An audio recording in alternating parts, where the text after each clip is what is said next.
No, sir. జై Srikrishna. No, అంతరాయ sir. తిమిరోపశాంతయే శాంత పావనమచింత్య వైభవం తం నరం వపుషి కుంజరం ముఖే మన్మహే కిమపి తుందిలం మహః. వసుదేవసుతం దేవం కంసచానూరమర్దనం దేవకీ పరమానందం కృష్ణం వందే జగద్గురుం. శ్రీకృష్ణం వందే జగద్గురుం. భగవద్బంధువులకు, ఆత్మస్వరూపులకు, సత్యాన్వేషులకు స్వాగతం, సుస్వాగతం. పరమ పవిత్రమైనటువంటి కార్తీక మాసంలో పవిత్రమైనటువంటి కృష్ణ ఏకాదశి రోజు నాడు అద్భుతమైనటువంటి యక్ష ప్రశ్నలు ప్రారంభించుకోబోతున్నాం. యక్ష ప్రశ్నలు వీలైనంత వరకు 2-3 వారాలలో పూర్తి చేసుకుందామని ప్రయత్నం చేద్దాం. అయితే కొన్ని ప్రశ్నలకు వివరణ ఎక్కువ అవసరం ఉండే అవకాశం ఉంది. అవి కొంత ఎక్కువ సమయాన్ని తీసుకోవచ్చు. చూద్దాం. యక్ష ప్రశ్నలు ఇవి ఎందుకు, ఎవరు, ఎలా జవాబు చెప్పారు? ప్రశ్నలు జవాబులు చెప్పుకోవడానికి ఇదేమన్నా స్కూలా? ఏం జరుగుతుంది అసలు? ఈ ప్రపంచమంతా కూడా మనము మన చుట్టూనే తిరుగుతుంటుంది అనుకుంటాం. నేను నా చుట్టూ తిరుగుతోంది. నేను ఒక్కడిని ఉన్నప్పుడు నా ఒక్కడి అవసరాలపైన ఎక్కువ ప్రేమ ఉంటుంది.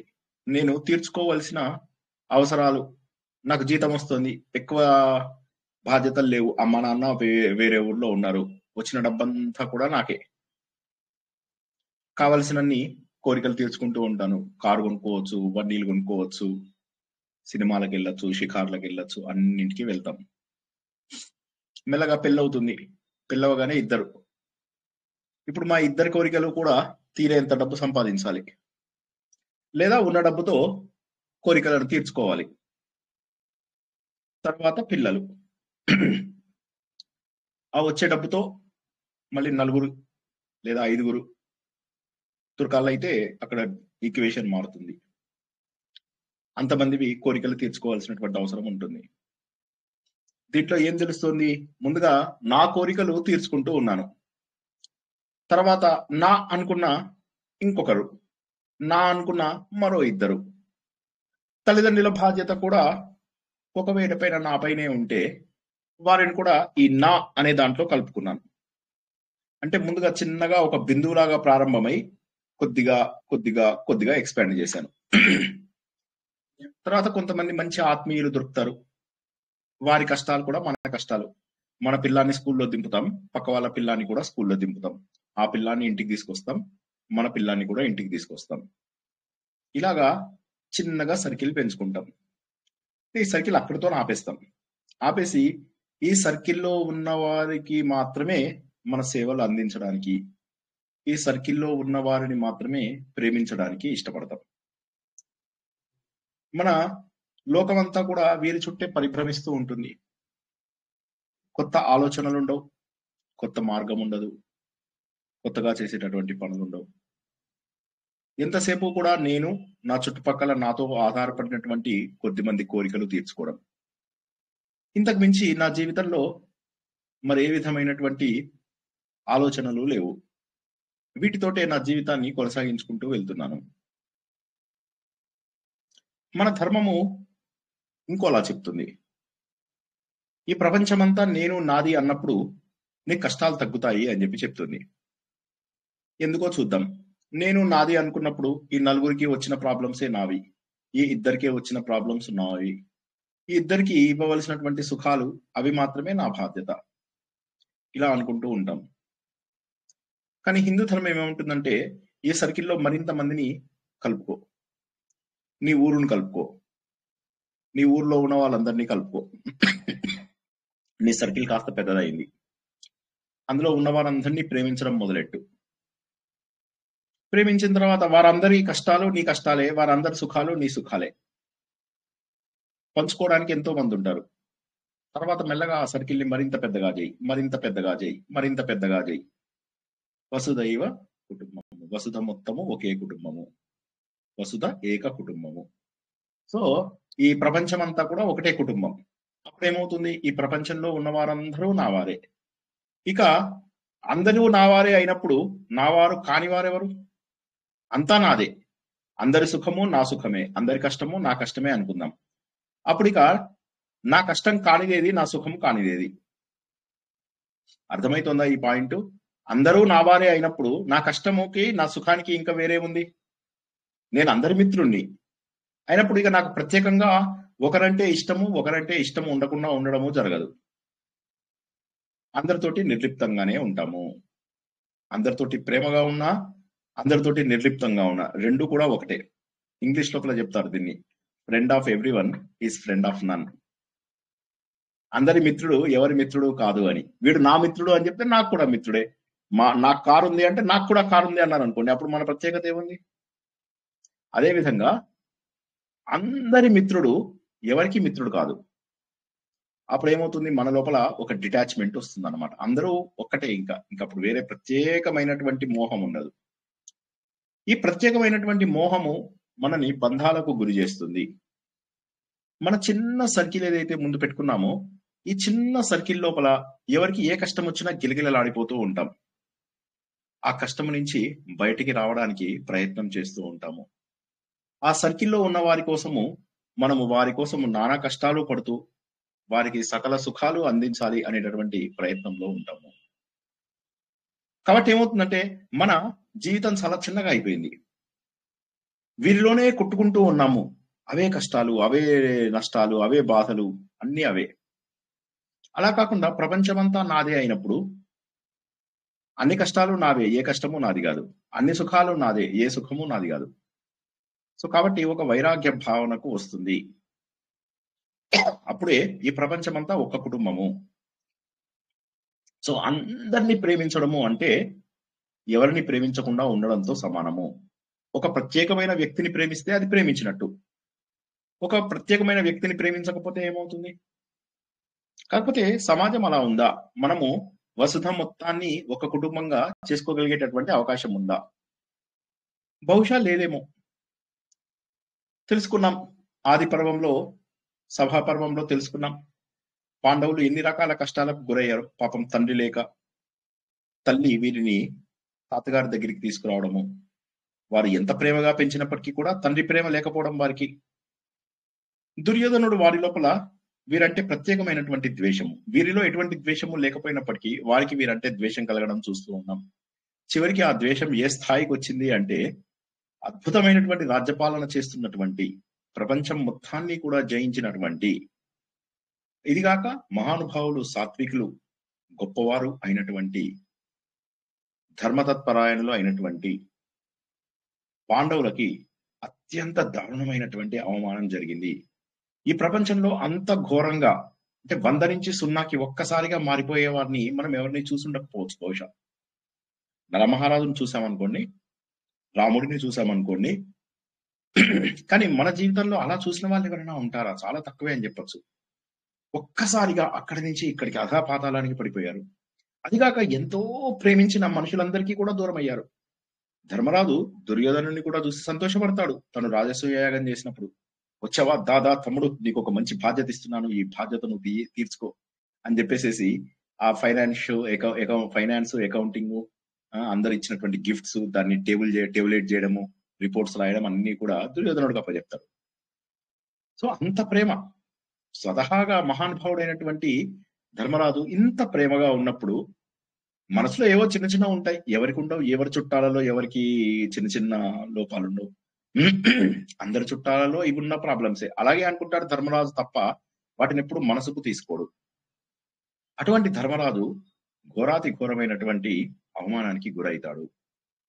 వారి భార్యనే నలుగురిలో ఎంత అవమానం చేశారో మనకు తెలుసు. ఉన్న డబ్బంతా పోయింది. కట్టుబట్టలతోటి అడవుల్లోకి రావాల్సి వచ్చింది. ఎందుకని? ఒకసారి ఆలోచించినట్లయితే అరణ్య పర్వం దానికి సమాధానం అని చెప్పవచ్చు. గత 15-20 వారాలుగా మనము అరణ్య పర్వమే తెలుసుకుంటున్నాం. ఇంకా మరి ఏ కథలు కూడా తెలుసుకోవడం లేదు. అరణ్య పర్వంలో జరిగినవే తెలుసుకుంటున్నాం.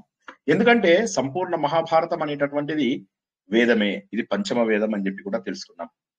వేదాలన్నింటినీ తక్కెడలో ఒక సైడ్ పెడితే, త్రాసులో ఒకవైపు పెడితే, మరోవైపు గనక సంపూర్ణ మహాభారతాన్ని పెడితే మహాభారతమే గొప్పది అని చెప్పి తెలుసుకున్నాం. ఎందుకు? వేదవ్యాసుడు ఏం చేశాడంటే వేదాలలో ఉన్నటువంటి మహోన్నతమైనటువంటి విషయాలన్నీ కూడా మహాభారతంలో సమకూర్చడమే కాకుండా, వేదాలలో ఏవైనా మిస్ అయినట్టుగా అనిపిస్తే, వేదాలలో లభ్యం కాని కొన్ని విషయాలను, ధర్మానికి, సత్యానికి, పరబ్రహ్మకు సంబంధించినటువంటి విషయాలన్నింటినీ కూడా మళ్ళీ ఈ పంచమ వేదంలో ఆయన సంగ్రహించారు, కలిపారు. దీన్ని బట్టి ఏం తెలుస్తోంది మనకు? సంపూర్ణ మహాభారతం కనుక చదివినట్లయితే వేదం మొత్తము తెలిసిపోతుంది మనకు. వేదం కంటే ఎక్కువ తెలుస్తుంది, అంతకు మించి అనే విషయాన్ని తెలుసుకుంటాం. అటువంటి మహోన్నతమైనటువంటి పంచమ వేదం చదువుకుంటున్నాం. ఇక వేదాలు చదవవలసినటువంటి అవసరమే లేదు. అయితే దీన్ని కథలాగా తీసుకోకుండా కథలో ఉన్నటువంటి తత్వాన్ని తీసుకుంటూ ఉంటే మరింత బాగుంటుంది. కథలాగా కొన్ని అధ్యాయాలు తీసుకున్నప్పటికీ కూడా అరణ్య పర్వము, శాంతి పర్వము, అనుశాసనిక పర్వము ఇవి మహోన్నతమైనటువంటి పర్వాలు అన్న విషయాన్ని మనం చాలాసార్లు తెలుసుకున్నాం. మహోన్నతమైనటువంటివి ఇవి. ఇంకా వీటి లోపల ఉన్నటువంటి జ్ఞానము, వేదాలలో ఉన్న జ్ఞానం అంతా ఇక ఇదే అని చెప్పి చెప్పుకోవచ్చు. అటువంటి మహోన్నతమైనటువంటి జ్ఞానం ఏదైతే ఉందో ఆ జ్ఞానం అంతా కూడా ఈ యక్ష ప్రశ్నలు, నహుష ప్రశ్నలు, శ్రీమద్ భగవద్గీత, విష్ణు సహస్రనామములు ఇటువంటి వాటన్నింటిలో మనకు తెలియజేస్తున్నారు. సనత్ స్వజాతీయము, విదుర నీతులు, ఎన్ని ఒకటా రెండా మహోన్నతమైనటువంటి విషయాలన్నీ కూడా మనము ఇందులో తెలుసుకుంటున్నాము. అరణ్య పర్వంలో చివరి భాగంలోకి వచ్చేసాం. పాండవులు ఏం చేస్తున్నారు? ఇంకా కష్టం అనిపిస్తుంది వారికి. జీవితం చాలా కష్టంగా ఉంది. 12 ఏళ్ళు గడుస్తున్నాయి, దాదాపుగా అయిపోయింది. ఇక 12 ఏళ్ళు గడిచేశాయి. ఇక అజ్ఞాతవాసం కూడా చేసి ఏదో విధంగా రాజ్యాన్ని సాధించుకుందాం. ధర్మరాజుకు ఏదో పక్కన ఆశ, మా పెదనాన్న ఉన్నాడులే, ఆయన న్యాయం చేయలేకపోతాడా అనేటటువంటి ఒక ఆశ. ఈ ఆశ ఉండి ఆయన ఇంకా కూడా చెడువారు మంచివారు అనేటటువంటి భావన ఆయన లోపల లేకపోవడం వల్ల ఆయన ఈ ఆశ పెట్టుకున్నాడేమో అనిపిస్తుంది. ఏదో విధంగా మరి అందరం కూడా సర్దుకుపోతాము అన్నటువంటివి. అందువల్ల ఏమైంది? అరణ్యవాసం లోపల ఓ రోజు వీరు ఇక అయిపోయిందిలే, ఇంకా చివరి వరకు వచ్చేసాము అనుకున్న సమయం లోపల ఒక బ్రాహ్మణుడు వీరి దగ్గరికి రావడము, తన అరణి అంటే ఏంటంటే అగ్నిని తయారు చేసే వస్తువు అనమాట. అంటే 2 కర్రలు లాంటివి. పూర్వకాలంలో అగ్ని అలాగా తయారు చేసేవారు. ఓ చిన్న కర్ర, ఓ పెద్ద కర్ర. అది కొద్దిగా స్పెషల్ కర్రలు ఉంటాయి. అవి నీళ్ళలో పెడితే తడిసిపోతూ అట్లా ఉంటాయి అనమాట. కాబట్టి ఇవి నీళ్ళలో తడవకూడదు. కాబట్టి ఆ అరణి ఏదైతే ఉంటుందో దానిని ఒక లేడీ, ఈయనేం చేస్తాడు, దాన్ని నీళ్ళలో పెట్టకూడదని ఒక చెట్టు కొమ్మకు తగిలిచ్చి పెడతాడు. అంతలోకే అక్కడి నుంచి ఒక లేడీ వెళ్ళడం జరుగుతుంది. వెళ్తూ వెళ్తూ అది గోక్కుంటూ ఉన్న టైం లోపల దానికి సడన్ గా దాని కొమ్ములు ఉంటాయి కదా, ఆ కొమ్ములకు ఈ అరణి చిక్కుకోవడము, ఆ అరణిని తీసుకుని అది వెళ్ళిపోవడము జరుగుతుంది. అరణి అనేటటువంటి ప్రత్యేకమైనటువంటి కర్రలు కాబట్టి మళ్ళీ వాటిని తయారు చేసుకోవాలంటే కొంత కష్టమైన పని. కాబట్టి ఆ బ్రాహ్మణుడు ఎప్పుడైతే వచ్చి అడుగుతాడో ఈ దట్టమైనటువంటి అరణ్యంలో ఇప్పుడు ఆ బ్రాహ్మణుడు మళ్ళీ వీటిని వెతుక్కుని మళ్ళీ చక్కగా తయారు చేసుకోవాలి అంటే మళ్ళీ కాస్త సమయం పడుతుంది. ఇప్పుడు చెక్కుముకి రాళ్ళు దేన్ని కొట్టినా మనకు నిప్పు వస్తుంది, కానీ చెక్కుముకి రాళ్ళని తయారు చేయాలంటే కష్టం కదా, అదే విధంగా అనమాట. సో కాబట్టి ఏంటంటే వీళ్ళని అడుగుతాడు. అడగగానే ఇలా 5 బయలుదేరతారు. ఆ జింక చాలా వేగంగా వెళ్తుంటుంది కాబట్టి 5 ఆ జింకను వెంబడిస్తూ ఉంటారు. అలా వెంబడిస్తూ చివరికి కొద్ది దూరం వెళ్ళేసరికి పూర్తి స్థాయిలో అలసిపోతారు. ఆ జింక కనిపించదు. తర్వాత వీరందరూ కూడా పూర్తి స్థాయిలో అలసిపోతారు. ఇక ఆయాసపడుతూ చెమటలు కక్కుతూ ఒక చెట్టు కింద కూర్చుంటారు. అప్పుడు నకులుడిలో ఉన్న ఫ్రస్ట్రేషన్ చూడండి. మన జీవితంలో ఇటువంటి పరిస్థితులు మనకు వచ్చాయా లేదా? అన్నయ్య ఏంటన్నయ్య, ఇంక ఇది కష్టము అయిపోయింది అనుకున్న టైంలో మళ్ళీ ఇంకో కష్టం రావడం. ఇది చిన్నదే, కానీ ఏదో ఒకటి అంటే అసలు ఏ పని చేసినా కూడా నాకెందుకు సక్సెస్ అవ్వడం లేదు అని మనకు ఎన్నోసార్లు అనిపిస్తూ ఉంటుంది. ఏ పని మొదలెట్టినా నాకే ఎందుకు ఇలాంటి వ్యతిరేకమైనటువంటివి ఫలితాలు వస్తున్నాయి అని మనకు జీవితంలో అనిపించడం చాలా మామూలే. కష్టం వచ్చింది, ఇంకా పర్వాలేదులే. శ్రీనివాస్ గారు చెప్పారు, కష్టం తర్వాత సుఖము, సుఖం తర్వాత కష్టము వస్తుందని చెప్పారు. ఇది అన్ని చోట్ల ఉందని చెప్పారు. కాబట్టి ఇక కష్టం వచ్చింది కదా, ఇక వచ్చేది సుఖమే అనుకునే లోపల మరో కష్టం వస్తుంది, మరో కష్టం వస్తుంది. ఇక సుఖం ఎప్పుడు? సుఖం ఎప్పుడు? అయితే ఇక్కడ మన అవగాహన కొంత రాహిత్యం ఉందేమో ఆలోచించుకోవాలి మనం. ఎందుకంటే కష్టం వచ్చిన తర్వాత మళ్ళీ కష్టం రాదు అని ఎక్కడా లేదు. రాముడి విషయం తీసుకున్నట్లయితే రాముడు ఒక్కసారిగా రాజ్యం మీద నుంచి రాజ్యం అభిషేకం అవ్వాలి, అయిపోయింది. వెంటనే నారచీరలు కట్టుకుని అరణ్యంకి వెళ్ళాలి. కొన్ని అరణ్యంలో వెళ్తే ఆయన ఏమన్నా సంతోషంగా ఉన్నారా అంటే విరాధుడు రావడం, భార్యను ఎత్తుక్కోవడానికి ప్రయత్నం చేయడం, వారితో పోరాడడం, మళ్ళీ రాక్షసులు వస్తే వారితో పోరాడడం, ఇంతలోకి భార్యని రావణాసుడు అపహరించడం, మళ్ళీ తర్వాత ముందుకెళ్లిపోని వాలి సుగ్రీవుల మధ్య సయోధ్య కుదిర్చి లేదా వాలిని సంహరించి సుగ్రీవుడిని పట్టాభిషేకం చేసిన తర్వాత సుగ్రీవుడు వీళ్ళ గురించి మర్చిపోతాడు. సుమారుగా 1-2 నెలల పాటు మర్చిపోతాడు అసలు సుగ్రీవుడు. అన్ని చక్కబెట్టి వస్తాను నీకెందుకు అని చెప్పి అన్నవాడు రాముని వదిలేసి వెళ్ళిపోతాడు. అసలు పూర్తి స్థాయిలో మర్చిపోతాడు, భోగభాగ్యాలలో ఉండిపోయి. లక్ష్మణుడు వెళ్లి బెదిరించే వరకు కూడా ఏమిటి వీళ్ళేమో ఇద్దరు రేపు వస్తాడు ఎల్లుండి వస్తాడు అని ఎదురు చూస్తూ ఉంటారా, అయిపోయింది వచ్చేస్తాడు రేపు వచ్చేస్తాడు సుగ్రీవుడు అనగానే రాముడు అంటాడు వస్తాడా అతను, ఇక మన సీతాదేవిని వెతికి తెస్తారంటావు కదా, ఉండలేకుండా ఉన్నాను, ఇవన్నీ లక్ష్మణుడు చెప్తాడు. లక్ష్మణుడు అంటాడు నేనెవరికి చెప్పుకోవాలి ఈ బాధలు. సో మరి కష్టం తర్వాత కష్టం, కష్టం తర్వాత కష్టం, కష్టం తర్వాత మరో కష్టం, మరో కష్టం తర్వాత మరో కష్టం. ఇంత తెలుసుకొని సీత జాడ తెలుసుకున్న తర్వాత మళ్ళీ పెద్ద వారధిని దాటాలి, మళ్ళీ కష్టం. వారధిని దాటి ఇంత బాగుంది అంటే మళ్ళీ నాగాస్త్రంలో బంధింపబడ్డారు. అది దాటుకున్నాము అనేసరికి మళ్ళీ తమ్ముడు దెబ్బతినడం ఇంద్రజిత్తు చేతి లోపల. ఈ విధంగా చూసుకున్నట్టయితే కష్టం తర్వాత ఇంకో కష్టం రాదు అనుకోవడము అది మూర్ఖత్వమే. మన జీవితంలో కూడా కష్టం అనేటటువంటిది వస్తూనే ఉంటుంది. కష్టం వచ్చినప్పుడు మనకి ఏమనిపిస్తుంటుందంటే అవతల వాడు అంత సుఖంగా ఎందుకున్నాడు, అవతల వాడు అన్ని పాపాలు చేస్తుంటాడు, వాడు ఎందుకు సుఖంగా ఉన్నాడు. ముందు ఫస్ట్ మన కష్టాల గురించి కాదు, వాడికి కూడా కష్టాలు వస్తే బాగుండు అనే ఆలోచన. తత్వ విధానంద గారు ఏమంటారంటే ముందు ఆ భావనని నీలోంచి తొలగించు, అవతల వాడికి కష్టం రావాలి అనే భావన తొలగించు. ఎందుకోసం అంటే మనందరం ఎన్నోసార్లు అనుకున్నాం కదా, ఏంటంటే అందరి క్వశ్చన్ పేపర్స్ డిఫరెంట్, ఎవరెవరి జీవితము ఎవరెవరితోని పోల్చుకునేటట్టుగా ఉండదు, ఎవరితోని కంపేర్ చేసుకోలేము. కాబట్టి అందరి జీవితాలు వేరువేరుగా ఉన్నప్పుడు నీకు కష్టం వచ్చినప్పుడే వారికి కష్టం రావాలని, నీకు సుఖం వచ్చినప్పుడే వారికి సుఖం రావాలని కోరుకోవడం తప్పే కదా. అన్ని సుఖాలు ఒకసారి రావు, అన్ని కష్టాలు ఒకసారి రావు, వస్తాయి. దానికి ఒక ప్యాటర్న్ ఉంది అని చెప్పి చెప్పలేం. అవతల వాడికి కష్టాలు కూడా వస్తాయి, సుఖంగా ఉన్నాడు అనుకుంటున్నాడు కదా, వాడికి కూడా కష్టాలు వస్తాయి. నువ్వు అనుకున్నప్పుడు రావు వాడికి కష్టాలు, వాడికి రావాల్సిన సమయం వచ్చినప్పుడు వస్తాయి. మనము ఏ జన్మలలో పాపాలు చేసుకున్నామో, ఏ జన్మలలో ఏ కర్మలు చేసుకున్నామో తెలియదు, వాటన్నిటికీ ఈ జన్మలో కర్మ రాక తప్పదు. ఇటువంటి పరిస్థితులు మీ జీవితంలో ఎదురుగాలేదా? ఎవరన్నా ఒకసారి జవాబు చెప్పండి. ఎందుకు అన్ని కష్టాలు ఒకేసారి వస్తున్నాయి? దెబ్బ మీద దెబ్బ, దెబ్బ మీద దెబ్బ, దెబ్బ మీద దెబ్బ, నాకే ఎందుకురా అబ్బా అని అనిపించలేదా? ప్రతి ఒక్కరికి ఉంటాయండి ఇలాగా, ప్రతి ఒక్కరికి ఉంటుంది ఈ పరిస్థితి. ఇంకో ప్రశ్న, మీకు ఎప్పుడు అనిపించలేదా మనం కష్టపడుతున్నాము కానీ అవతల దుర్మార్గులు చెడ్డవాళ్ళు చాలా మంది ఉన్నారు, కానీ వాళ్ళు మాత్రం జీవితంలో చాలా ఆనందంగా ఉన్నారు అని చెప్పి అనిపించలేదా? చాలా సార్లు అనిపించింది. సో అది చాలా సార్లు అనిపించింది. అంటే ఇప్పుడు కానీ ఇప్పుడు నేను చెప్పిన తర్వాత కొద్దిగా బాధ అనిపించట్లేదా మీకు? కష్టం తర్వాత కష్టం వస్తుంది, కష్టం తర్వాత ఇంకో కష్టం వస్తుంది, కష్టం తర్వాత ఇదేంటి సార్ ఇలా మాట్లాడుతున్నారు అని అనిపించిందా లేదా? ఒకసారి చెప్పండి సార్. మీరు చెప్పిన తర్వాతే నాకు అర్థమయ్యి నేను రిలాక్స్ అయ్యాను సార్. అదే కష్టాలే ఉంటాయి, సుఖాలు అప్పుడప్పుడు వస్తాయని మీరు చెప్పింది విని ఆహా అయితే ఇదేమి అబ్నార్మల్ కాదు మనకి అని రిలాక్స్ అయ్యాను సార్ నేను. అంటే ఇక్కడ కష్టాలు ఉన్నప్పుడు భయపడకూడదు, కష్టాలు ఇష్టంతో చేసుకోవాలి సార్, తప్పదు. మనకు అన్నట్లుంటే అవి వచ్చేటి వస్తాయి, మంచివి కూడా, మంచి దినాలు వస్తాయి. మన కర్మ ఫలాలు తొలగిపోతున్నాయి అనుకొని అట్లా కూడా రిలాక్స్ అవ్వాలి. కానీ అలా ఉండదు కదా సార్. కుంతీదేవి ఎప్పుడు కష్టాలనే కోరుకుండేదటండి. అవును, భగవంతుడికి దగ్గరగా ఉండడానికి.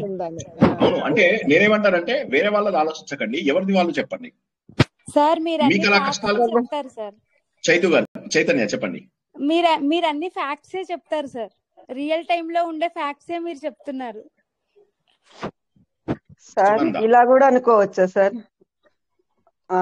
అసలు ఉన్నది మొత్తం మామూలుగా ఉన్నదంతా ఆనందం సుఖమే, మధ్యలో మధ్యలో కష్టం వచ్చి పోతది, కానీ రియల్ గా ఉన్నది ఆనందమే అని కూడా అనుకోవచ్చా సార్? ఓకే, మంచి ఆలోచనే, అనుకుంటే మంచిది, కష్టాలు చాలా మంచిది, లేనప్పుడే తప్పేమీ దేవుడిని లేదు. కలుస్తాం సార్. ఇంకోటి, కష్టాలు ఉన్నప్పుడే భగవంతుని కలుస్తాం, సుఖంగా ఉన్నప్పుడు భగవంతుని ఏడ కలుస్తాం సార్. అది కూడా ఉంది కరెక్టే, అని కానీ చెప్పిన కష్టాలు పెద్దవాళ్ళు. కావాలని కోరుకోం కదండి, కష్టాలు కోరుకోం, దెబ్బ మీద వచ్చేటివి దెబ్బ వస్తాయి కొడతాం. సార్. ఏది కోరుకోం కోరుకోం సార్, మనం. వచ్చినప్పుడు కోరుకోం మాత్రం సార్ అసలు. బాధపడకుండా ఉండాలి. ఈ టైం కూడా పాస్ బాగుండాలని అవుతుంది కోరుకుంటాం అనేది అంతే. చూడాలి. కష్టాల్లో కూడా కష్టాలు ధైర్యంగా నిలబడే కష్టమే శక్తిని సార్. ఇవ్వమని అడగాలి సార్. ఈ కష్టాన్ని కష్టాలు ఈ తొందరగా దాటగలిగి, అంటే దాంట్లో దానివల్ల మన పాపం పోతుంది అని ఒకటి నా కష్టాన్ని జీవితం నా భరించే జీవితమే శక్తి. అంతా నాకు కష్టాలు ఒక కాకుండా కష్టాలు అనుకొని భూతత్వంలో చూసుకుంటున్నాం సార్. అసలు కష్టాలే జీవితంలో ఎన్నో ఉన్నాయి. కష్టాలు పడినాం సార్ మేము కూడా. ఇప్పుడు పిల్లలు పెద్దగైనాక సుఖపడుతున్నా. నేను చిన్నప్పటి 16 ఏళ్ళ నుంచి కనీసం 50 ఏళ్ళ వరకు కష్టపడుతూనే ఉన్నాను. సుఖం అనేది లేదు. పిల్లలు పెద్దగా వాళ్ళ ఇన్కమ్ వచ్చినప్పుడు వాళ్ళు చేస్తే నేను తింటున్నా. ఇప్పుడు నాకు మంచిగా చూసుకుంటున్నారు నా పిల్లలు, 3 కొడుకులు నాకు. అది ఆర్థిక అంతే. ఆర్థిక సమస్యని సమస్య అనుకోకుండా, ఆర్థిక సమస్య సరే కాదనను, కానీ సమాజంలో వచ్చే సమస్యలు, పిల్లలకు వచ్చే సమస్యలు, ఆరోగ్య సమస్యలు, తర్వాత సమాజంలో బహిష్కరణ, విద్య సరిగా ఉండకపోవడము, ఉద్యోగాలు సరిగ్గా రాకపోవడము, చుట్టాలలో అవమానం పడడము. కష్టాలు ఉన్నప్పుడు అన్ని వస్తాయి. మీరు చెప్పినట్టు మీరు చెప్పిన కరెక్టే. ఒకటి కాదు, అన్ని రకాలు వస్తుంది. ఒక్క నిమిషం మ్యూట్ లో పెట్టుకోండి. కష్టము అంటే కేవలము ఆర్థిక సమస్యలని మనము కష్టాలుగా అనుకోకుండా ఒకసారి ఆలోచించినట్టయితే జీవితం లోపల మనకు అనేక రకముల కష్టాలు వస్తూ ఉంటాయి. మన జీవితంలో ఎన్నో కష్టాలు, ఎక్కడెక్కడి కష్టాలు, ఎప్పటి కష్టాలు వస్తూ ఉంటాయి మనకు. ఈ కష్టాలు ఎందుకు వచ్చాయి అనేటటువంటి విషయం కూడా మనకు తెలియదు. కానీ జీవితం లోపల ఇటు చూసేసరికి ఆరోగ్యం పాడవుతుంది, అటు చూసేసరికి మనకు నచ్చిన వాళ్ళ వేరే ఊరికి ట్రాన్స్ఫర్ అయిపోయి వెళ్ళిపోవచ్చు, ఇదే సమయంలో మన ఉద్యోగం పోవచ్చు, ఇదే సమయం లోపల మనకు అప్పటి వరకు సపోర్ట్ గా ఉన్నటువంటి ఇల్లు కూలిపోవచ్చు.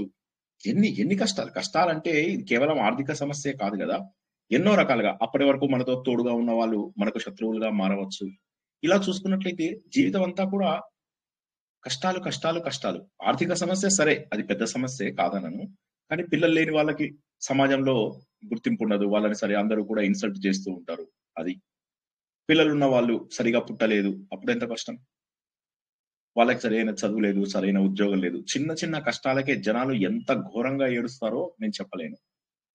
సో కాబట్టి కష్టాలని వస్తూ ఉంటాయి. ఇప్పుడు నకులుడు ఒక్కసారిగా కూర్చుని చెట్టు కింద కూర్చుని ఆలోచించడం మొదలెడతాడు. అన్నయ్య ఏం జరిగింది ఇదంతా, ఇదెక్కడ జరిగింది అన్నయ్య, వాళ్ళేమో హ్యాపీగా ఉన్నారు, మనమేమో మహారాజుల్లాగా బతకాల్సిన వాళ్ళము, మనకెందుకు ఇలా జరిగింది, ఏమిటి ఇప్పుడు ఇంత బాగుంది, ఏదో అడవి లోపల హ్యాపీగా కూర్చొని తినుకుంటూ కబులు చెప్పుకుంటూ ఉందాము అనుకుంటే మళ్ళీ ఏమిటి, ఆఖరికి ఒక చిన్న లేడీని మనం పట్టుకోలేకపోతున్నాం, ఒక చిన్న జింక పిల్లని మనం పట్టుకోలేకపోతున్నాం అన్నయ్య, ఏం జరుగుతోంది అసలు.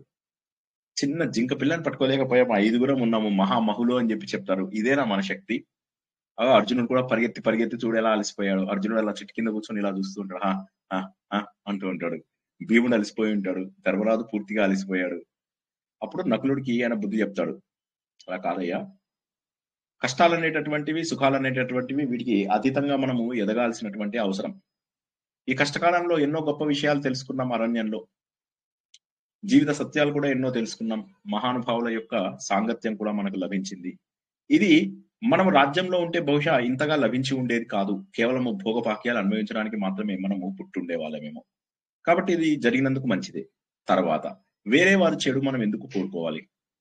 ఏం జరుగుతోందో, ఎవరి వల్ల జరిగిందో, ఎలా జరిగిందో, జరగడం అయితే జరిగింది, ఏమి చేయలేనటువంటి పరిస్థితి కదా ఇది. కాబట్టి ఇక బాధపడి ప్రయోజనం లేదు. అందరం అలసిపోయాము, కాస్త దగ్గరలో ఎక్కడన్నా నీళ్లున్నాయేమో చూడు. అప్పుడు నకులుడు చెట్టెక్కుతాడు, చూస్తాడు, దూరంగా నీళ్లు కనిపిస్తాయి. అక్కడికి వెళ్తాడు, స్వచ్ఛమైనటువంటి నీరు కనిపిస్తూ ఉంటాయి. ఆ నీరు తాగుదాము అనేసరికి అక్కడ అశరీరవాణి నుంచి ఒక మాట వినిపిస్తుంది, ఈ నీళ్లు తాగాలంటే ముందు నా ప్రశ్నలకు జవాబు చెప్పాలి అని. అటు ఇటు చూస్తాడు, ఎవరు నువ్వు అంటే ఎవరో యక్షుణ్ణి అంటాడు, కనిపించడం లేదు. సరే ముందు నీళ్లు తాగుదాం ఫస్ట్, తర్వాత చూసుకుందాం అనుకుంటాడు. అహంకారంతో కూడా కొంత, ముందు ఆయాసంతో కొంత, అప్పటి వరకు ఉన్న ఫ్రస్ట్రేషన్ తో కొంత నీళ్లు తాగబోతాడు. ఆ నీళ్లు తాగేసి మరణిస్తాడు.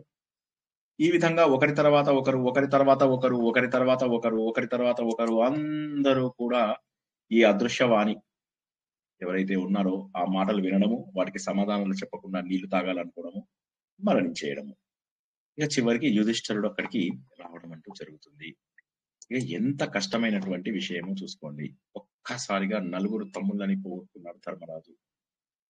అత్యంత విషాదానికి గురైపోయాడు.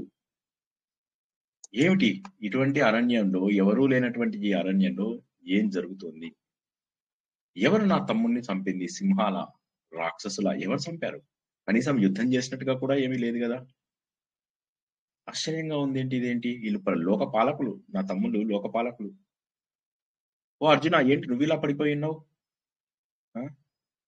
నీ కుమారుడు దేవేంద్రుడి కంటే కూడా గొప్పవాడని చెప్పేసి చిన్నప్పుడు అనుకున్నాం కదా. అమ్మా, ఏడమ్మా నీ ఇలా పడిపోయేవాడు? ఎలాంటి వారినైనా కూడా యుద్ధంలో జయించగలిగేటతను, ఇతను ఓడించలేని వాళ్ళు, ఇతన్ని ఓడించే వాళ్ళు ఎవరు లేరు. ఇతను ఓడించలేని వాళ్ళు ఎవరు ఉండేవారు కాదు.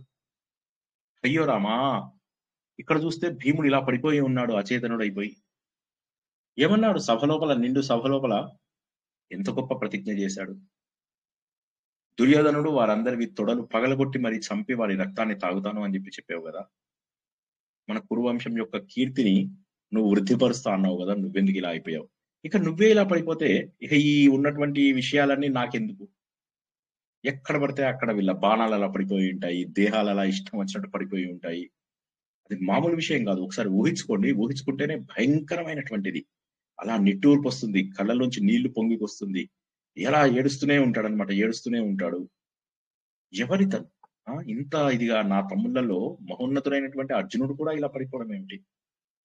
అసలు భీమార్జునుని ఎదిరించి ఓడించేవారు ఎవరైనా ఉన్నారా? మరి అటువంటిది ఏ శస్త్రాలకు లొంగారు?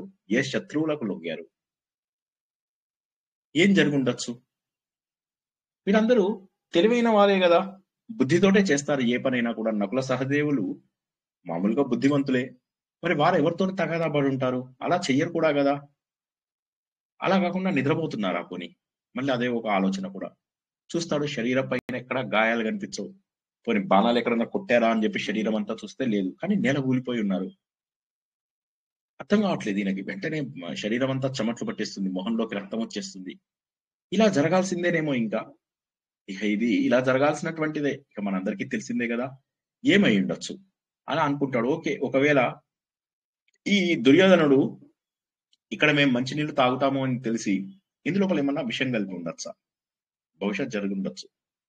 లేదా గాంధార దేశం రాజు శకుని ఆయన ఏమన్నా చేసి ఉండొచ్చా? ఎందుకంటే అతనికి ఎంతసేపు వంకర బుద్ధే. మా 2 కుటుంబాల మధ్య చిచ్చు పెట్టినది అతనే. ఏదో చేసి ఉండొచ్చు. వాడు పాపాత్ముడు. అతను ఏదో గూఢచారులను ఎవరినో నియమించి ఉంటాడు. ఆ గూఢచారులు ఇక్కడికి వచ్చి ఉంటారు. వారు ఈ విధంగా ఇంట్లో విషం కలపడం లాంటిది ఏదో చేసి ఉండొచ్చు. ఏది జరిగిందని చూస్తాడు. చూస్తే మరి విషం కలిపినట్టుగా అనిపించదు నీరు. మరి ఒకవేళ గనక విషం తాగితే ముఖము రంగు మారాలి కదా, నీలం రంగులోకి రావాలి, కళ్ళు ఇలా తేలిపోవాలి. అలా కూడా లేదు. మరి జస్ట్ అలా నిద్రపోతున్నట్టుగా పడుకున్నారు అంతే. కాబట్టి ఇక ఇదేమి కాదు. ముందు ఒక చుక్క నీళ్లు తాగుదాం ఫస్ట్. ముందు ఏదైనా సరే ముందు యముడు తప్ప వీళ్ళ దగ్గరికి ఇంకా వచ్చేవాడు ఎవడూ ఉండడు. యమధర్మరాజు తప్ప వీరిని చంపేవాడు ఎవడూ ఉండడు. సరే, ముందైతే ఒకసారి నీటిలోకి దిగి కాస్త నీళ్లు తాగి తర్వాత ఆలోచిద్దాం. ఇక ఆలోచించడానికి కూడా ఓపిక లేదు. ఎందుకంటే ఒక స్టేజ్ తర్వాత ఏమవుతుందంటే డీహైడ్రేషన్ అయిపోతే బ్రెయిన్ పనిచేయదు. డీహైడ్రేషన్ అయినా, సరైనటువంటి ప్రాణవాయువు లేకపోయినా మనకు చాలా కష్టం. ఎస్పెషల్లీ మనకేమవుతుందంటే అసలు శరీరంలో ఇంకా లవణాలు ఉండకుండా మనం పడిపోవడం అవకాశం ఉంటుంది. అందుకే మనకు సోడియం లెవెల్స్ అవి పడిపోయినప్పుడు ఏంటంటే వాళ్ళు ఆలోచించే స్థితి లోపల ఉండరు, అలా అచేతనంగా ఉంటారు. అందుకని ముందు ధర్మరాజు ఏం చేస్తారంటే ఫస్ట్ ఒకసారి నీళ్లు తాగేస్తారు. తగ్గనే అప్పుడు మళ్ళీ ప్రశ్న వస్తుంది అక్కడి నుంచి, ఇవి తాగవద్దు, ఇవి తాగాలంటే నా ప్రశ్నలకు జవాబులు చెప్పాలి అని. ఇతను చూస్తాడు, అయ్యా మీరెవరు అని. అంటే నేను నాచు చేపలను తినేటటువంటి కొంగను. నీ తమ్ముళ్ళు ఎవరైతే ఉన్నారో వీళ్ళందరినీ కూడా యమలోకానికి పంపింది నేనే. నా ప్రశ్నలకు జవాబు చెప్పమంటే ఎవరు జవాబు చెప్పకుండా నీళ్లు తాగేస్తున్నారు. కాబట్టి నేను వాళ్ళని ఖచ్చితంగా ఈ దుర్దశ కల్పించినటువంటి వాడిని నేనే. కాబట్టి తొందరపడకు. ఈ సరస్సు పైన మొత్తం అధికారం నాదే. నువ్వు ధర్మరాజు అని తెలుసు ఓ కౌంతయ్య. నా ప్రశ్నలకు జవాబు చెప్పు, నీళ్లు తాగేసి వెళ్ళిపో. కాసిన నీళ్లు కూడా పట్టుకెళ్తానంటే పట్టుకెళ్ళు. బిందె బకెట్ ఏమైనా తెచ్చుకున్నావేమో చూసుకో, ఆ బకెట్ లోపల నీళ్లు నింపుకొని వెళ్ళు. కానీ నా ప్రశ్నకు మాత్రం జవాబు ఇవ్వకపోతే ఆ 4/5 అవుతుంది ఇక్కడ నంబరు అనగానే యుధిష్ఠిరుడు ఆశ్చర్యపోతాడు. ఒక కొంగవా? కొంగ కావడానికి అవకాశం లేదు. నువ్వు రుద్రువా, వసువా, దేవతలవా, ఎవరో నువ్వు ఒక ప్రధానమైనటువంటి దేవతవే అయి ఉండే ఛాన్స్ ఉంది. ఒక పక్షి ఇంత ఇలాంటి పని చేసింది అంటే నేను నమ్మలేకుండా ఉన్నాను. నా తమ్ముళ్ళు ఎలాంటి వాళ్ళు? తేజశాలులు, మహా తేజస్సులు. అటువంటి వారిని ఈ పెద్ద పెద్ద హిమాలయ పర్వతాలు, వింధ్య పర్వతాలు, మలయ పర్వతాలు అవి ఎంత దృఢమైనవో అంత దృఢమైనటువంటి వాళ్ళు నా తమ్ముళ్ళు. అటువంటిది వారిని నువ్వు ఒక కొంగలాగా పడగొట్టావు, నాచు ఇవి అవి తింటూ బతుకుతున్నావు అంటే నేను నమ్మదగేటట్టుగా అనిపించటం లేదు. కాబట్టి ఎవరు నువ్వు? నువ్వు రాక్షసులు, గంధర్వులు, వీరందరిలో ఎవరో ఒకరు అయి ఉండవచ్చు. అయినా వాళ్ళు కూడా నా తమ్ముడిని చంపలేరు కదా. వాళ్ళని పడగొట్టి మాత్రం నువ్వు చాలా తప్పు పని చేశావు. నువ్వేం చేశావు, ఎందుకు చేశావు అనేటటువంటిది నాకు అర్థం మాత్రం కావడం లేదు. But at the same time I'm curious. నాకు బాగా క్యూరియస్ కూడా ఉంది, ఉద్వేగం కూడా కలుగుతోంది. ఎవరు మీరు చెప్పండి అని. అప్పుడు ఆ యక్షుడు నవ్వి చెప్తాడు, నిజమే, నువ్వు అనుకున్నటువంటి ఇది ఆలోచన నిజమే. నేనెవరినంటే యక్షుడిని, జలచర పక్షిని కాదు నేను. నీకు మేలు కలుగుతుంది నాయన, బాధపడకు. మహా తేజస్సులైనటువంటి నీ తమ్ముళ్లను నేనే చంపాను అనగానే మరి అంటాడు అనమాట ధర్మరాజు. ఏం చేయాలో చూడు. అప్పుడు చూసేసరికి అక్కడ ఒక భయంకరంగా యక్షుడు కనిపిస్తూ ఉంటాడు అనమాట. వికృతమైనటువంటి కళ్ళు, పెద్ద తాటి చెట్టు అంత ఎత్తు, ఓ అగ్ని సూర్యుడు లాగా తేజస్సు కనిపిస్తూ ఉంటుంది, పర్వతం లాగా. చూడ్డానికి ఇతన్ని ఎదిరించడానికి ఇంకా దాదాపు అసంభవం అన్నట్టుగా ఉంటుంది అనమాట. అదిగాక ఆ గొంతు కూడా ఎలా బండగా, ఎంత గంభీరంగా, ఎంత మాట్లాడుతుంటే హలో అంటే పెద్దగా హలో అని వినిపిస్తుంది అనమాట. అంత ఇదిగా వినిపిస్తుంది. అతను చూసి కొద్దిసేపు ఆశ్చర్యపోతాడు ధర్మరాజు. అప్పుడు అతను చెప్తాడనమాట, నీ తమ్ముళ్ళు నేను వారిస్తున్నా వినకుండా మొండిగా ఈ నీళ్లు తాగడబోయారు. అదిగాక వాళ్ళు వాళ్ళ శక్తిని చూపిద్దామనుకున్నారు. నీకు కూడా ప్రాణాలు కావాలి అంటే నీళ్లు తాగకు, తొందరపడకు. ఇది నా కొలను కాబట్టి అందులో నా ప్రశ్నలకు జవాబు చెప్పే వాళ్ళకి మాత్రమే నేను నీళ్ళు ఇస్తాను అంటే యుధిష్ఠిరుడు అంటాడు, తప్పకుండా నీకు అధికారం ఉంది, నాకు అవసరం ఉంది. ఇప్పుడు నీకు ఈ కొలంలో నీళ్లు ఉన్నాయి, నాకేమో ఇప్పుడు దాహం వేస్తుంది, చెప్పాలి. సరే, ఇక నా బుద్ధి మేరకు నేను నీకు ప్రశ్నలకు జవాబు చెప్పేటటువంటి అవకాశం ఉంది. కాబట్టి అన్ని ప్రశ్నలకు నేను జవాబు చెబుతానని నాకు తెలియదు, కానీ నాకు తోచినంత వరకు నేను ఖచ్చితంగా నీకు జవాబు చెప్పడానికి ప్రయత్నం చేస్తాను అని చెప్పేసి అన్నాడు. ధర్మరాజు పరిస్థితి ఏ స్టేజ్కి వచ్చిందంటే కనీసం నీళ్లు తాగితే చాలు అన్నటువంటి స్టేజ్కి వచ్చేసాడు. జీవితంలో అన్నీ ఉన్నప్పుడు మనకి ఏంటంటే తెలియదు. ఆఖరికి ఒక్కసారి జీవితం మనని ఎలాంటి స్థాయికి తీసుకెళ్తుంది అంటే కనీసం ఇది ఉన్నా చాలు, ఇంత మాత్రం దొరికినా చాలు అని చెప్పేసి అనిపిస్తూ ఉంటుంది. ఒకసారి మేము హిమాలయ యాత్రకు వెళ్ళినప్పుడు మేము వస్తున్నటువంటి దారి లోపల ఒక బస్సు నీళ్ళలో పడిపోవడం వల్ల ఆ దారంతా కూడా క్లౌడ్ బర్స్ట్ అయ్యి ఆ దారంతా కూడా మూసుకుపోయింది. కొన్ని కిలోమీటర్ల పాటు ఒక 10 కిలోమీటర్. ఎవరు మ్యూట్ లో లేరండి, దయచేసి ప్లీజ్ మ్యూట్ లో పెట్టుకోవాలి. ఎవరు, నాకు డిస్టర్బెన్స్ అవుతుంది, ఏమనుకోవద్దు. కాబట్టి ఆ క్లౌడ్ బర్స్ట్ అవ్వడం వల్ల ఆ దారంతా మూసుకుపోయింది. అలా మూసుకుపోయినటువంటి దారిలో ఏ మార్గము లేదు వెళ్ళడానికి. అలా కొన్ని కిలోమీటర్ల పాటు 14-15 కిలోమీటర్ల పాటు దారంతా కూడా ఆగిపోయింది. ఎక్కడన్నా తిండి దొరుకుతుందేమో అని అలా వెళ్ళి ఉన్న కొద్ది ప్లేసుల్లోనేమో అసలు భయంకరమైన రష్, వాళ్ళ దగ్గర చేయడానికి కూడా వీల్లేనంత ఇదన్నమాట రష్. వాళ్ళకి సరిపోవడం లేదు, మనుషులు కూడా సరిపోవడం లేదు. ఏమైనా రోటీలు చేయించుకోవాలి, అవి చేయించుకోవాలంటే ఏవో ఎమర్జెన్సీకి ఒక 4 బిస్కెట్లు తప్ప ఏమీ దొరకడం లేదు. అలా దారిలో వస్తుంటే ఈ బస్సుల వాళ్ళందరికీ తెలిసింది అక్కడ ల్యాండ్ బర్స్ట్ అయిందని. ఒక బస్ లో వాళ్ళు ఏం చేశారంటే వంట చేసుకున్నారు, మంచిగా దిగారు, వాళ్ళు వంట చేసుకుంటున్నారు. మేమంతా కూడా అక్కడ ఆగామన్నమాట. ఆగి వాళ్ళని అడుగుదామని అంటే వాళ్ళన్నారా మేము తిన్నాక ఇస్తాం దాందేముంది అని అన్నారు అనమాట. సరే అని చెప్పేసి కూర్చున్నాం. వాళ్ళు అందరూ కూర్చున్నారు, మంచిగా బంతిలో కూర్చున్నారు. కూర్చున్నాక వాళ్ళందరికీ వీళ్ళు వడ్డిస్తున్నారు. ఇంకా కావాలా, ఇంకో 2 వేసుకో, ఇంకో 2 వేసుకో అంటే ఇక్కడ ఆకలితోటి నక లాడిపోతున్నాము. అయినా కూడా అలా చూస్తూ ఉండిపోయాం అన్నమాట. డబ్బుంది, వాళ్ళు ఎంత డబ్బు అడిగినా కూడా ఇవ్వడానికి సిద్ధంగా ఉన్నాం. కానీ అక్కడ వాళ్ళు డబ్బుకు కూడా ఇచ్చేటట్టుగా లేరు. వాళ్ళందరూ తింటున్నారు, ఇవ్వనా అంటే వాళ్ళు వద్దొద్దు అంటున్నారు. నేను ఆశ్చర్యపోయాను, ఎవడైనా ఎలా వద్దనగలుగుతున్నాడు అనిపించింది. అలాగా వారందరూ కూడా తిన్నారు. తిన్న తర్వాత ఇక మేము వాళ్ళందరూ తిన్నాక ఇక మిగిలినటువంటి పూరీలు, అన్నం ఇవన్నీ మాకు ఇస్తారేమో అని చెప్పి మేము సిద్ధంగా ఉన్నాం అనమాట, జోళీలు పట్టుకొని. వాళ్ళు ఏం చేశారు, దబ వాళ్ళవన్నిటిని ప్యాక్ చేసేసుకుని తన్నమని బస్ ఎక్కేశారు. మేము వాళ్ళ వెనకాల ఒక్క 2 పూరీలు ఇవ్వవా ప్లీజ్, ఒక 3 పూరీలు ఇవ్వవా అనుకుంటూ వాళ్ళ వెనకాల పడ్డాం మేము. వాళ్ళు మమ్మల్ని చీదరించుకుంటూ వాళ్ళ బస్సులోకి ఎక్కేశారు. డబ్బుంది, పెద్ద హోదా ఉంది, ఉద్యోగం ఉంది, అన్నీ ఉన్నాయి. కానీ లేనిదేంటి అంటే తినడానికి ఆహారం లేదు. ఆకలి దంచి కొడుతోంది. వెనకాల చాలా 7-8 కిలోమీటర్ల దూరంలో భార్య ఒక్కతే ఉంది. ఒక్కతే అంటే బస్సులో మిగతా వాళ్ళతో పాటు. ఆకలి, ఏం చేయాలో తెలియదు. అలా నడుచుకుంటూ వెళ్తున్నాం. రోడ్డు మీద ఎవరో ఒకరు మాత్రము వాళ్ళు వడ్డించి అందరికీ ఒక్కొక్క కప్పుడు అన్నం లాంటిది పెడుతున్నారు అనమాట, కిచిడి. ఆ ఒక్కటి కిచిడి తిన్నాము. తిని ఇంకొక రౌండ్ తీసుకుని బయలుదేరామన్నమాట. ఒక్క ముద్ద. ఆలోచించండి, ఒక్కొక్కసారి జీవితంలో ఎటువంటి మార్పులు వస్తాయో జీవితం లోపల ఆలోచించండి. సో కాబట్టి ఇప్పుడు ధర్మరాజు ఉన్నటువంటి పరిస్థితి ఎటువంటిది అంటే ఏమి చేయలేనటువంటి పరిస్థితి. అందుకే ధర్మరాజు ఏమన్నాడు, అవసరం నాది, అధికారం నీది. ఇది వేదవ్యాసుడి పుస్తకంలోని మనం మాట అన్నమాట. నీకు అధికారం ఉంది, నాకు అవసరం ఉంది, తప్పదు. అడుగుతాను, జవాబులు చెప్తాను. చెప్పు, ఏ క్వశ్చన్ అడిగినా కూడా నేను చెప్తాను. అప్పుడు యక్షుడు తన ప్రశ్నను అడగడం ప్రారంభించాడు. ఇంకెక్కువ ఆలస్యం చేయడం లేదు. యక్షుడు కూడా తెలుసు ధర్మరాజు ఆకలితోనే ఉన్నాడు అన్నటువంటి విషయాన్ని గుర్తించాడు. ధర్మరాజుకి ఇక న్యాయం చేయాలి అన్నటువంటి విషయాన్ని కూడా గుర్తించాడు. బహుశా ధర్మరాజులో శక్తిని కూడా ఇచ్చాడేమో ఆ యక్షుడు, మనకు తెలియదు. ఏమనిపించింది ఒక్కసారి, మన జీవితంలో ఇంత కష్టమైనటువంటి పరిస్థితి ఎప్పుడైనా ఎదురైందా? ఒకసారి ఆలోచించుకోండి. అంటే మరి ఒక ముద్ద ఆహారానికి కూడా కష్టపడేంత స్థాయికి వెళ్ళిపోతాము, దిగజారిపోతాము. ఎన్ని రోజులు పడుతుందో ఈ రోడ్డు రిపేరు తెలియదు. తినడానికి దారి లోపల ఎక్కడా ఇది లేదు. ఒక వాటర్ బాటిల్ ని వాడు 60 రూపాయలు 70 రూపాయలకు అమ్ముతున్నారు. అటువంటి పరిస్థితి వస్తుంది అని ఎవరైనా అనుకున్నారా? నేను అనుకున్నానా కనీసం? మీలో ఎవరికైనా అటువంటి పరిస్థితి ఎదురైందా? ఒకసారి ఆలోచించండి. నాకు జరిగింది సార్. మేము చిన్న తిరుపతి నడిచెళ్ళాం సార్.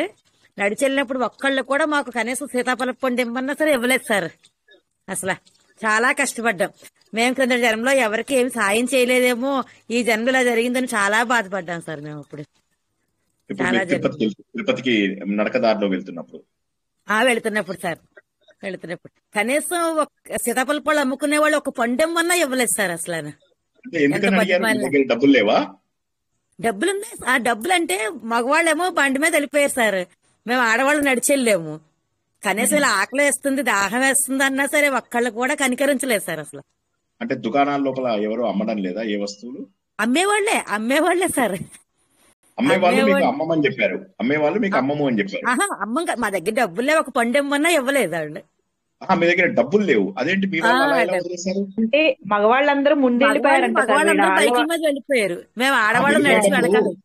అది కాదు, వెళ్ళిపోయేటప్పుడు ఆలోచించారా వాళ్ళు డబ్బులు ఇవ్వాలి అని ఆలోచించారా? అదే అసలు ఆలోచన లేదు సార్ మాకు. అసలు ఆలోచన రాలేదు.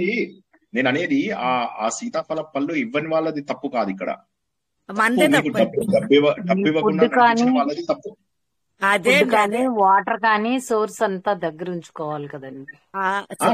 డబ్బు పెట్టుకోవాలి.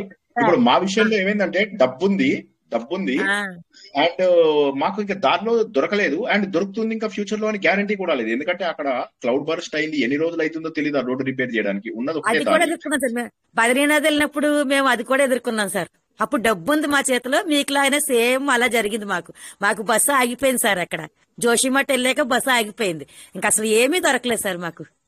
30 మంది మేము బ్యాచ్ చాలా ఎదుర్కొన్నాం సార్.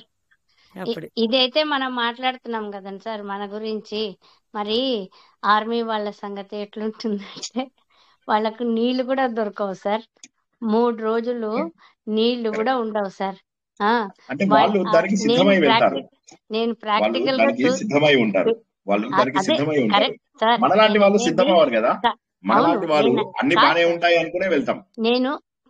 నేను అనేది కర్మ అనేది మనము ఎట్లా ఉంటుంది అంటే వాళ్ళ దగ్గర డబ్బులు లేక కాదు, అంటే సిచ్యుయేషన్స్ అట్లా కూడా ఫేస్ చేసే పరిస్థితి ఉంటుంది. మనము నార్మల్ జీవితం వాళ్ళది మనం ఆలోచన చేస్తున్నాం కానీ వాళ్ళని మటుకు ఎక్కడ చూసినా దండం పెట్టాలనిపిస్తుంది. నేనైతే ఫిజికల్ గా మెంటల్ గా కూడా రెడీ అయిపోతారా సార్? అంతే కదా, వాళ్ళు ఫిజికల్ గా మెంటల్ గా రెడీ అయ్యి లోపల అయితే నేను చూసినాను సార్. ఆ బావిలో అయితే గన పక్షులు చనిపోయి కూడా పడున్నాయి సార్. అట్లాంటి ఇంకా వాళ్ళకి అంత దాహం వేస్తూ ఆ నీళ్లు తాగుతుంటే నాకైతే అసలు మతులు పోయినాయి సార్. అసలు అట్లాంటి జీవితం సార్. భయంకరంగా ఉంటుంది sir. Correct just correct. Krishna sir. So ఈ విధంగా ఇటువంటి వాళ్ళకి మరి పరిస్థితుల ఆకలి లోపల ఎలా తీరుతుంది సార్? వాళ్ళకి ఎలాగ ఆకలి తీరుతుందండి? అంటే వాళ్ళకు ఉంటాయిలేండి, ఏవో మా అరేంజ్ చేస్తారు. ఇప్పుడు అదే సమయంలో మనకు 1962లో వార్ జరిగినప్పుడు మన ఇండియన్ గవర్నమెంట్ సహాయం చేయలేకపోతే ఆర్ఎస్ఎస్ వాళ్ళు వెళ్ళి 3000 మంది ఆర్ఎస్ఎస్ వాళ్ళు వెళ్ళి వారికి భోజనాలు అవి ఇవి అన్ని కూడా వారికి అరేంజ్ చేశారనమాట. చైనా వార్ 1962లో జరిగినప్పుడు ఆర్ఎస్ఎస్ వాళ్ళు వెళ్ళి వారికి అందరికీ కూడా భోజనము పెట్టి ఆ ఆర్మీ వాళ్ళందరినీ కూడా కాపాడుకున్నారు. వాళ్ళకి కావాల్సినటువంటి మందులు తీసుకెళ్లారు, వాళ్ళకు కావాల్సినటువంటి ఆహారం తీసుకెళ్లారు, వాళ్ళకు కావాల్సినటువంటి ఆయుధాలు లాంటివి కూడా కొన్ని తీసుకెళ్లారు. అందుకని చెప్పి నెహ్రూ ఎప్పుడు కూడా ఆర్ఎస్ఎస్ కి వ్యతిరేక అన్నమాట. అటువంటి నెహ్రూ కూడా యుద్ధం అయిపోయిన తర్వాత మీరు ఇది నేను చెప్పింది ఆర్ఎస్ఎస్ వ్యక్తిగా చెప్పటం లేదు, గూగుల్లో చూసుకోండి, మీరు అఫీషియల్ ఇన్ఫర్మేషన్ చూసుకోండి. ఆ తర్వాత జరిగినటువంటి గణతంత్ర దినోత్సవంలో ఆర్ఎస్ఎస్ వాళ్ళు 3000 మందితోటి పరేడ్ కూడా చేయించారు అనమాట. మొట్టమొదటిసారిగా ఏ వ్యక్తి అయితే ఆర్ఎస్ఎస్ ని పూర్తి స్థాయిలో ద్వేషించారో నెహ్రూ లాంటి వ్యక్తి, ఆయననే మళ్ళీ వీళ్ళని ఆర్ఎస్ఎస్ వాళ్ళని పిలిపించి ప్రత్యేకంగా ఆ 3000 మందితోటి పెరేడ్ చేయించారు అనమాట గణతంత్ర దాని దినోత్సవం. గురించి మాట్లాడడం లేదు సార్. చిన్న చిన్న విషయాలు ప్రాక్టికల్ గా చూసినాను sir. So very tough sir. అది ఆర్మీ వాళ్ళకు వాళ్ళకి అది అలవాటు అవుతుంది. ఆర్మీ వాళ్ళు సైనికులు వాళ్ళకి అలవాటు అవుతుంది. అంటే మన జీవితంలో చూడండి, మన జీవితంలో మనం ఇలాంటి వాటికి సిద్ధపడం. భోజనం దొరకదు అని చెప్పేసి అనుకోం కదా మనం. తర్వాత 3-4 రోజులు మీరు భోజనం లేకుండా ఉండాలి అని అంటే ఎలా ఉంటుంది చెప్పండి? బిస్కెట్ల మీద ఉండాలి అంటే ఎలా ఉంటుంది? సో సామాన్యుల కష్టము. ఆర్మీ వాళ్ళకు వాళ్ళ శరీర దారుఢ్యం అట్లా ఉంటుంది, వారు మెంటల్లీ కొంత రెడీ అయి ఉంటారు. అది కాక వాళ్ళు చనిపోతామన్న సిద్ధం ఉంటారు కదా, వాళ్ళు చనిపోవడానికే సిద్ధం ఉంటారు. వాళ్ళకి భోజనం ఒక లెక్క కాదు కదా. ఎనివే వారు చేసేది గొప్ప సేవ. కాకపోతే నేనేమంటున్నానంటే ఎవరు సామాన్యులు కూడా వెళ్ళలేనటువంటి ప్రాంతాలకు ఆర్ఎస్ఎస్ వాళ్ళు వెళ్ళి వారందరికీ కూడా సహాయం చేయడం అనేటటువంటిది అది కొద్దిగా ఆశ్చర్యకరమైనటువంటి విషయము. కాకపోతే అది ఇప్పటికీ కూడా ఎందుకు మన దేశ విభజన 1947లో జరిగినప్పుడు చాలా మంది ఇండియా నుంచి పాకిస్తాన్కి వెళ్ళిన వాళ్ళు, పాకిస్తాన్ నుంచి ఇండియాకు వచ్చిన వాళ్ళు వీళ్ళు ఉంటారు కదా, వాళ్ళందరి లోపల పాకిస్తాన్ వాళ్ళు ఊచకోత కోసేస్తుండే వాళ్ళు. హిందువులు అని కనిపిస్తే చాలు వాళ్ళని చంపేసేసి అక్కడి నుంచి ఇక్కడ ఒక రైలు వస్తూ ఉండేది, సంజోతా రైలు. ఆ రైలు లోపల సినిమా ఉంది కదా సార్, ఆ రైలు మొత్తం రైలు నిండా కూడా హిందువుల శవాలన్నమాట. ఆ విధంగా అటువంటి దారుణమైన పరిస్థితుల లోపల అటు వెళ్ళలేక ఇటు ఉండలేక ఉండిపోయినటువంటి హిందువులకు, వేలాది కుటుంబాలకి వీరు శరణార్థుల లాగా వారికి ఉంచి వారందరికీ కూడా భోజనాలు అవి ఇవి అరేంజ్ చేశారు. సో మొదటి నుంచి కూడా హిందువుల కోసం మిగిలినటువంటిది ఒక్క రాష్ట్రీయ స్వయం సేవక్ సంఘ్ మాత్రమే. ప్రపంచంలోనే అతి పెద్ద, దీనికంటే పెద్దది ఇంకొకటి లేదన్నమాట. అంటే ఇప్పుడు మనం తెలుసుకున్న యునైటెడ్ నేషన్, రెడ్ క్రాస్, వీటన్నిటికంటే కూడా పెద్దదైనటువంటిది ఆర్ఎస్ఎస్. ప్రపంచంలోనే అన్నిటికంటే కూడా పెద్దదైనటువంటి వాలంటీర్స్ ఉన్నటువంటి ఆర్గనైజేషన్. ₹1 వేరే వాళ్ళ దగ్గర డొనేషన్స్ తీసుకోకుండా ధర్మ సంస్థాపన కోసమై నిలుస్తున్నటువంటి ఒకే ఒక్క సంస్థ అన్నమాట. ఎనీవే, కమింగ్ బ్యాక్ టు మన యక్ష ప్రశ్నలు. ఆ విధంగా యక్షుడు ప్రశ్నలకు సిద్ధమవుతాడు, ధర్మరాజు కూడా ప్రశ్నలకు జవాబు ఇవ్వడానికి సిద్ధమవుతాడు. కింస్విత్ ఆదిత్యమున్నయతి కేచతస్య అభితశ్చరాః కశ్చైనమస్తం నయతి కస్మింశ్చ ప్రతితిష్ఠతి అని మొదటి ప్రశ్న అడుగుతాడన్నమాట. కింస్విత్ ఆదిత్యం ఉన్నయతి, కింస్విత్ ఆదిత్యం ఉన్నయతి, కేచ తస్య అభిత శ్చరాః,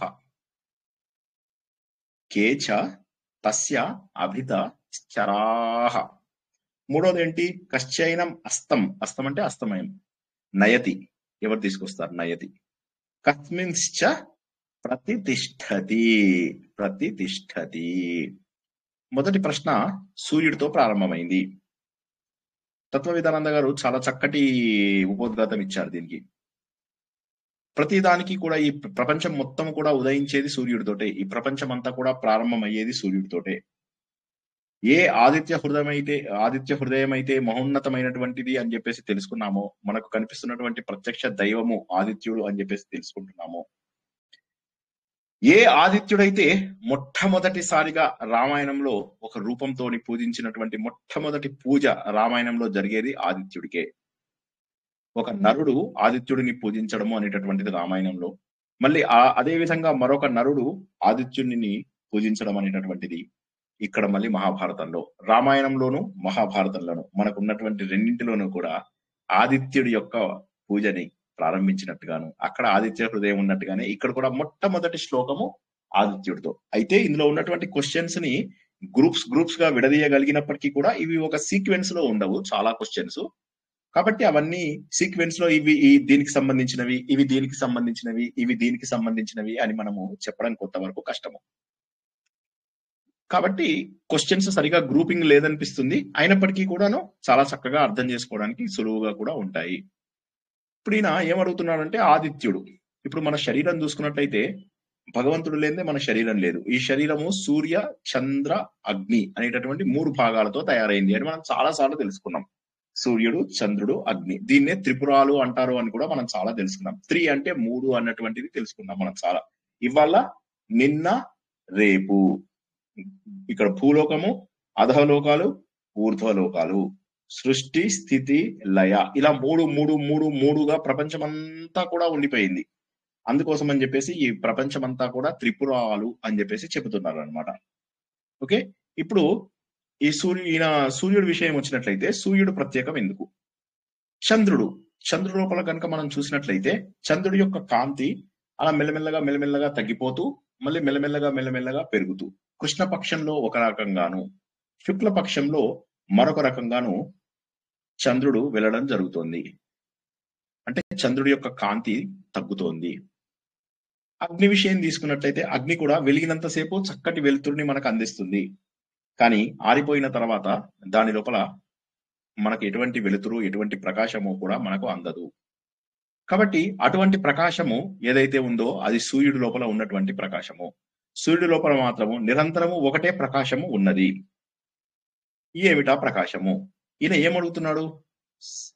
సూర్యుడిని ఉదయింపజేస్తున్నది ఎవరు అంటే, సూర్యుడు ఇప్పుడు మనం డాబా మించిలా చూస్తాము, చూడగానే ఏమవుతుంది, ముందుగా ఒక మన ఎదురుగా దూరంగా ఉన్న వాళ్ళ ఇంటి దగ్గర ఇలా మెల్లగా ఓపెన్ అవుతున్నట్టుగా కనిపిస్తుంది. వాళ్ళ ఇంటి పైనుంచి ఇలా ఇలా ఇలా ఇలా ఇలా లేవడం మనకు తెలుస్తూ ఉంటుంది. ఓకేనా? సూర్యుడు అలా పైకి వస్తున్నాడు. అలా అవునండి, సూర్యుడు అలా ఉదయించడం మనం అందరం కూడా చూస్తూ ఉంటాము. అలా సూర్యుడిని ఎవరు ఉదయింపజేస్తున్నారు? సూర్యుడిని ఎవరు ఉదయింపజేస్తున్నారు? తర్వాత తస్య అభిత శ్చర, ఆయన దగ్గర లోపల ఆయన చుట్టూరుగా తిరుగుతున్నటువంటి వాళ్ళు ఎవరు? సూర్యుడికి చుట్టూగా తిరుగుతున్నటువంటి వాళ్ళు ఎవరు? అభిత, పరిత, ఇవన్నీ కూడా చుట్టుపక్కల ఆయన పక్కల తిరుగుతున్నటువంటి వాళ్ళు. చర ఎవరు అచ్చర తిరుగుతున్నటువంటి వాళ్ళు, చలిస్తున్నటువంటి వాళ్ళు ఎవరు? ఆయన చుట్టూరా తిరుగుతున్నటువంటి వాళ్ళు ఎవరు? ఆయనని అస్తం నయతి, అస్తమయం చేస్తున్నది ఎవరు? ఇలా తిరుగుతూ ఇక్కడికి గుంజుకుపోయారు ఎవరు? ఈ పక్కకి వెళ్ళిన తర్వాత ఇటు సైడ్ గుంజుకుపోయారు, వెళ్ళిపోయారు. లక్కీగా మీరు ఏదైనా సముద్రంలో చూసినట్లయితే, దీన్నే గనక యక్షుడు గనక సముద్రంతో పెట్టుకున్నట్లయితే, కన్యాకుమారి దగ్గర ఎవరయ్యా ఆయనని ఈ బంగాళాఖాతంలోంచి ఉదయింపజేసింది అంటాడు. ఇటువైపు చూస్తే మనకు బంగాళాఖాతం కనిపిస్తూ ఉంటుంది, తూర్పు వైపు, అందులోంచి సూర్యుడు ఉదయిస్తాడు కన్యాకుమారిలో. మళ్ళీ ఇలా చూసినట్లయితే ఇటు పశ్చిమ సముద్రము లేదా అరేబియా సముద్రంలో ఆయన ఎవరో లాక్కెళ్ళి సముద్రంలో ఉంచేశారు. సో మనకేంటంటే సముద్రాలు 2 లేవు కాబట్టి మనము సూర్యోదయము, సూర్యాస్తమయము గోడల మించి, డాబాల మించే చూడాలి. సో మన బాల్కనీలోంచి ఎంత కనిపిస్తే అంతే. సో అలాగా సూర్యుడిని అలా లాగుతూ అస్తమింపజేస్తున్నది ఎవరు? సరే, ఉదయిస్తున్నాడు, అస్తమిస్తున్నాడు, మనకు కనిపిస్తున్నాడు. మరి ఎక్కడ వెళ్ళి ఉంటాడు ఆయన? దేంట్లోపల ప్రతిష్ఠింపబడతాడు? ఆయన ఎక్కడ ఉంటాడు? ఆయన ఇల్లు ఏమన్నా ఉందా? శ్రీనివాసు పొద్దున్న ఇంట్లోంచి బయలుదేరతాడు, ఆఫీస్కి వెళ్తాడు, మళ్ళీ ఆఫీస్ లో నుంచి సాయంత్రం బయలుదేరతాడు. ఆయన ఉండేది ఎక్కడ? ఎక్కడో ఒక చోట ఉండాలి కదా. ఎక్కడో శ్రీనివాస్ అనేవాడు ఉండాలి కదా. ఇవన్నీ చేస్తున్నది ఎవరు? సూర్యుడిని ఎవరు ఉదయింపజేస్తున్నారు?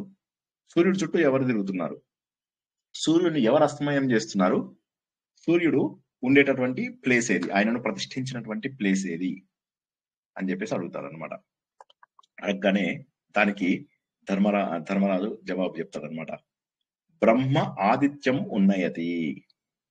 బ్రహ్మ ఎవరైతే ఉన్నారో ఆయన సూర్యుడిని ఉదయింపజేస్తారు. దేవాస్తస్యాభి తశ్చరా. దేవ ఆ దేవతలందరూ కూడా ఎవరైతే ఉన్నారో దేవత ఆయనని ఏం చేస్తున్నారు? అభితశ్చర, ఆయన చుట్టూరా తిరుగుతున్నారు. దేవతలు ఆయన చుట్టూరా తిరుగుతున్నారు. ధర్మశ్చాస్తం నయతి, ఆయన్ని అస్తమయం చేస్తున్నది ధర్మము. తర్వాత సత్యేచ ప్రతిష్ఠతి, సత్యము లోపల ఆయన ప్రతిష్ఠింపబడి ఉన్నాడు. సార్ ఏంది సార్ ఇదంతా కన్ఫ్యూజింగ్ గా ఉంది, ఏంటి ఇదేంటి గొడవ ఏంటి, అసలు ధర్మం ఏంటి, సత్యం ఏంటి, బ్రహ్మం ఏంటి, ఇవన్నీ ఏంటి, ఏం జరుగుతుంది అసలు, ఎవరు ఎక్కడున్నారు అంటే దీనికి మనం ఏ విధంగా జవాబు చెప్పుకోగలుగుతాం? సూర్యోదయం ఏంటి, సూర్య అస్తమయం ఏంటి, అసలు సూర్యుడికి ఉదయము అస్తమయం అని ఏమన్నా ఉందా? సూర్యుడికి ఉదయం లేదు, అస్తమయం లేదు. సూర్యుడు ఉండే ప్లేస్ ఏంది? ఆయన ఎక్కడ ఉండాలి? మొత్తం ఉంటూనే ఉన్నాడు, ఆయన అంతరిక్షంలోనే ఉన్నాడు ఎప్పుడు. ఆయన ఒక దగ్గర వెళ్ళి ఇంటికి వెళ్ళి అమ్మయ్య అయిపోయింది ఇంటికి వచ్చేసి కాఫీ తాగడం లాగా ఏమన్నా చేస్తున్నారా? చేయడం లేదు కదా. మరి ఎవరు సూర్యుడిని ఇలా చేస్తున్నది? పరబ్రహ్మ. ఎవరు నడిపిస్తున్నారు? పరబ్రహ్మ. సూర్యోదయము సూర్య అస్తమయం అనేది ఎవరి చేతుల్లోనూ జరగదు, అది పరబ్రహ్మ యొక్క రూపం ద్వారానే జరుగుతుంది. ఈ ప్రపంచం అంతా కూడా ఒక పరబ్రహ్మ యొక్క నియమంతో జరుగుతుంది. ఒక ఉల్లంఘించలేనటువంటి శాసనం వల్ల ఈ ప్రపంచం అంతా కూడా నడుస్తుంది. కాబట్టి సూర్యుడు ఎవరైతే ఉన్నాడో, సూర్యుడిలో ఆ పరబ్రహ్మ చైతన్యం ఏదైతే ఉందో ఆ పరబ్రహ్మ చైతన్యము ఆయనని ఉదయించేలాగా చేస్తోంది. ఆ పరబ్రహ్మ చైతన్యమే ఆయనను ఉదయించేలాగా చేస్తుంది.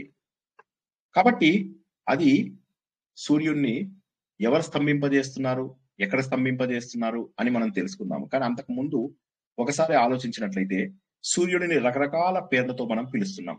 ఉత్తరాయణంలో ఒక 6 పేర్లు, దక్షిణాయనంలో ఒక 6 పేర్లు, ఇలా వెళ్తూ ఉంటాం. మనం కాశీ లోపల కనుక చూసినట్లయితే సూర్యుడి యొక్క వెలుతురు ఆధారంగా 12 సూర్య దేవాలయాలు ఉన్నాయి. అక్కడ ఆలయం పక్కనే ఒక దేవాలయం ఉంది. ఆలయం వెనక అక్కడ మనం నవగ్రహాలతో ఒక టెంపుల్ ఉంటుంది. ఆ నవగ్రహాల టెంపుల్ కి అపోజిట్ లో ఒక అర్క ఆలయం ఉంటుంది, సూర్యుడు ఆలయం. తర్వాత పెద్ద ఆలయం ఒకటి ఉంటుంది, లోలార్క ఆలయం అని. ఇలాంటివి 12 ఆలయాలు సూర్యుడి యొక్క 12 నెలల్లో ఉన్నటువంటి గమనం ఆధారంగా సూర్యుడు ఏం చేస్తాడు? ఉత్తరాయణం వైపు ఇలా వెళ్తాడు. తర్వాత మళ్ళీ జూలై రాగానే ఇలా దక్షిణాయనంలోకి ఇలా ఇలా తిరుగుతూ ఉంటాడు అన్నమాట. సో సూర్యుడు అలా తిరుగుతూ ఉండడం అనేటటువంటిది ఏదైతే ఉందో ఆ 12 గమనాల ఆధారంగా 12 నెలల ఆధారంగా సూర్యుడు 12 స్థానాలలో ఉండడం జరుగుతుంది. 12 పేర్లతో మనకు కనిపించడం జరుగుతుంది. ఈ 12 దేవుళ్ళలో కూడా చాలా ముఖ్యమైనటువంటి దేవుడి పేరు సవితృదేవుడు. సవితృదేవుడు తర్వాత వచ్చేటటువంటి దేవుళ్ళు, ఇద్దరు ముఖ్యమైనటువంటి దేవుళ్ళు మిత్ర, వరుణులు. ఎవరు వీళ్ళు? ఈ ముగ్గురు ఎవరు? వీళ్ళకు ఉన్నటువంటి సంబంధం ఏమిటి? సూర్యుడు అనేవాడు స్థిరంగా ఉన్నా ఈ ప్రపంచమంతా తిరుగుతోంది అనుకున్నా సూర్యుడు కూడా కొంత గమనం చేయడం అనేటటువంటిది మనకు తెలుసు. మన గెలాక్సీలో సూర్యుడు కూడా తిరుగుతున్నాడు అని చెప్పి తెలుసు. అయితే మన భూమి యొక్క భ్రమణం ద్వారా మనకు సూర్యోదయము సూర్యాస్తమయము కనిపిస్తున్నాయి అన్నటువంటి విషయం కరెక్టే. కానీ సూర్యోదయం అంటే ఏంటి? సూర్యోదయము అంటే ఏంటంటే మన లోపల జ్ఞాన ప్రకాశం, మన లోపల వెలుతురు, మన లోపల జీవశక్తి, మన లోపల జీవక్రియ ప్రారంభమయ్యేటటువంటి సమయం. సూర్యాస్తమయం అంటే అంధకారం, తిమిరం, అజ్ఞానం, అమాయకత్వం. ఈ సూర్యుడు తిరిగేటటువంటిది ఏదైతే ఉన్నదో ఇది మన సంసార చక్రం. ఈ సంసార చక్రం పరబ్రహ్మ ఆధారంగా తిరుగుతుంది. పరబ్రహ్మ అంటున్నాడు అన్నమాట. ఇది ఎలా తిరగాలి అంటే అంతే, ఆయన చెప్పేది ఇదొక చక్రం, రాత్రి పగలు రాత్రి పగలు. ఈ చక్రం లోపల మనం అందరము కూడా తిరగవలసిందే అని చెప్పేసి చెప్తున్నాడు అనమాట. కాబట్టి మన మనస్సు ఏదైతే ఉందో ఈ మనస్సు సూర్యుడిని అనుభవిస్తుంది, సూర్య ఉదయాన్ని అనుభవిస్తుంది. జ్ఞానం వచ్చింది మన లోపల అంటే సత్యం తెలిసింది మనకు. ఏది సత్యం, ఏది అసత్యం, ఏది ఆత్మ, ఏది ఆత్మ కానిది అని తెలిసింది అంటే మన లోపలే సూర్యోదయం కలిగింది. అంటే పరబ్రహ్మ మనకు కనిపిస్తే మనకు సూర్యోదయం కలిగినట్టే లెక్క. అదే అజ్ఞానం ఉందనుకోండి, మన అందరిలో ఉన్నటువంటిది అజ్ఞానం. ఈ అజ్ఞానం ఉంది అంటే మన లోపల ఉన్నటువంటిది సూర్యుడి యొక్క అస్తమయము. కానీ వీటి లోపల శక్తి ఇచ్చేటటువంటి వాడు ఎవరైతే ఉంటారో ఆ శక్తి ఇచ్చేటటువంటి వాడు సవిత్రుడు. సో సూర్యోదయం, సూర్యుడు అంటే ఎవరో సూర్యుడిని పట్టుకొని లాగుతున్నారు ఎవరయ్యా అని చెప్పేసి అంటే ఎవరు పట్టుకొని లాగడం లేదు సూర్యుడిని. ఒక మహాశక్తి ఆయనను నడిపిస్తుంది. ఈ ప్రపంచాన్ని ఏ మహాశక్తి అయితే ఆ సూర్యుడిని నడిపిస్తోందో ఆ మహాశక్తే నా లోపల కూడా జ్ఞాన రూపం లోపల నా లోపల ఉంది. ఈ జ్ఞాన రూపం ఏదైతే ఉందో ఇది విశ్వమంతా కూడా ఒక ధర్మం ఏదైతే ఉందో బ్రహ్మ, ఆ బ్రహ్మ ద్వారా జరుగుతోంది. సూర్యుడు అంటే ఎవరు? మన ఆత్మకాంతి, మనకు జీవన ప్రదాత, మన సమయానికి అధిపతి, మన డే టైంకి అధిపతి. ఇవన్నీ కూడా క్యారెక్టరిస్టిక్స్ ఉన్నటువంటి వాడు సూర్యుడు. కాబట్టి ఈ సూర్యుడు ఎవరైతే నడిపిస్తుంటాడో ఈ ప్రపంచాన్ని మొత్తానికి కూడా సవితృ దేవుడు అంటారు. అంటే సూర్యుడిలో ఉన్నటువంటి ప్రారంభ వెలుతురు ఏదైతే ఉందో అది సవిత్రుడు. అంటే సూర్యుడిని ఉదయింపజేసేటటువంటి శక్తి ఏదైతే ఉందో అది సవిత్ర దేవుడు, అంటే సూర్యోదయము. తర్వాత రోజు మొత్తం వెలుతురు ఏదైతే ఉంటుందో బాగా కాంతి మనకు వచ్చేస్తుంది. స్టార్టింగ్ మనం ఏం చేస్తాము, పెద్ద పెద్ద పర్వతాలు, నదులు ఇవన్నీ ఉన్న దగ్గరికి వెళ్ళి సూర్యోదయాన్ని జాగ్రత్తగా చూస్తాం. సూర్యుడు వచ్చేదాకా చూస్తాం. సూర్యుడు రాగానే అందరము చప్పట్లు క్లాప్స్ కొడతాం. సూర్యోదయం అయిన తర్వాత ఎవరి పనులలో వాళ్ళు వెళ్తాం. ఆ తర్వాత ఎవరు సూర్యుని చూడడానికి అక్కడికి రారు. ఆ పాయింట్స్ ఉంటాయి కదా, వ్యూయింగ్ పాయింట్స్. ఆ వ్యూయింగ్ పాయింట్స్ దగ్గరికి ఎవరు కనిపించరు. పాపం సూర్యుడేమో పెద్దగా చూసుకోండి, పొద్దున్న నుంచి చాలా సేపు కష్టపడ్డారు కదా నన్ను చూడడానికి, ఇప్పుడు సూర్యుడు అంటే ఎవరు పట్టించుకోరు. ఆ సమయం లోపల మిత్రుడు అంటే ఏంటి? అందరికీ స్నేహభావంతో ఉన్నవాడు. నా కాంతి ప్రసారం చేస్తున్నానయ్యా, స్నేహంగా ఉన్నాను, మీకు మిత్రుణ్ణి, అందరూ నన్ను చూసుకోండి అంటే అప్పుడేమో ఎవరు పట్టించుకోరు. ఎవరు కూడా ఇప్పుడు మిత్రుణ్ణి పట్టించుకోవడం లేదు. పొద్దున్న సవిత్ర దేవత ఉన్నప్పుడు మాత్రము మనకు జయ సదా సవిత్ర మండలం అని చెప్పి పొద్దున్నే మనము చదువుకుంటాం సూర్యుడి గురించి. ఎర్లీ మార్నింగ్ సవిత్ర దేవతుడు వచ్చినప్పుడు మాత్రము ఆ మొదటి కిరణాలు ఏవైతే ఉంటాయో ఆ సమయం లోపల అది సూర్యోదయానికి ప్రేరణ. సూర్యోదయం కావాలి అంటే ఒక ప్రేరణ సవిత్రు అనేటటువంటి రూపంలోంచి వస్తుంది. ఇది చైత్ర మాసం అన్నమాట. ఆ తర్వాత కాంతి మనకు రోజంతా ప్రసరిస్తుంది. ఇక ఫుల్ డే మొత్తము ప్రసరిస్తుంది కాంతి ప్రసరించిన తర్వాత మనకు రాత్రి అవుతుంది. రాత్రి కాగానే చీకటి పడుతుంది. చీకటి పడ్డప్పుడు కూడా సూర్యుడు ఉన్నాడు, ఇంకో చోట ప్రసరిస్తున్నాడు, కానీ మన దగ్గర మాత్రము వరుణ రూపంలో ఉన్నాడు. వరుణుడు అంటే వర్షం కురిపించే వరుణుడు కాదు, సూర్యుడికి కూడా వరుణుడు అని ఒక రూపం ఉందన్నమాట. మిత్రావరుణులు అని చెప్పేసి మనం ఇది వేదం చెప్పుకున్నప్పుడు చెప్పుకున్నాం. ఈ వరుణుడు అనేటటువంటి రూపం ఏదైతే ఉంటుందో ఇతడు ఏంటంటే రాత్రి నియమాలేంటి, రాత్రి నియమాలను మనకు చెప్తూ ఉంటాడు. అంటే రాత్రి ఏ విధంగా ఉండాలి, రాత్రిపూట ఎలా ఉండాలి.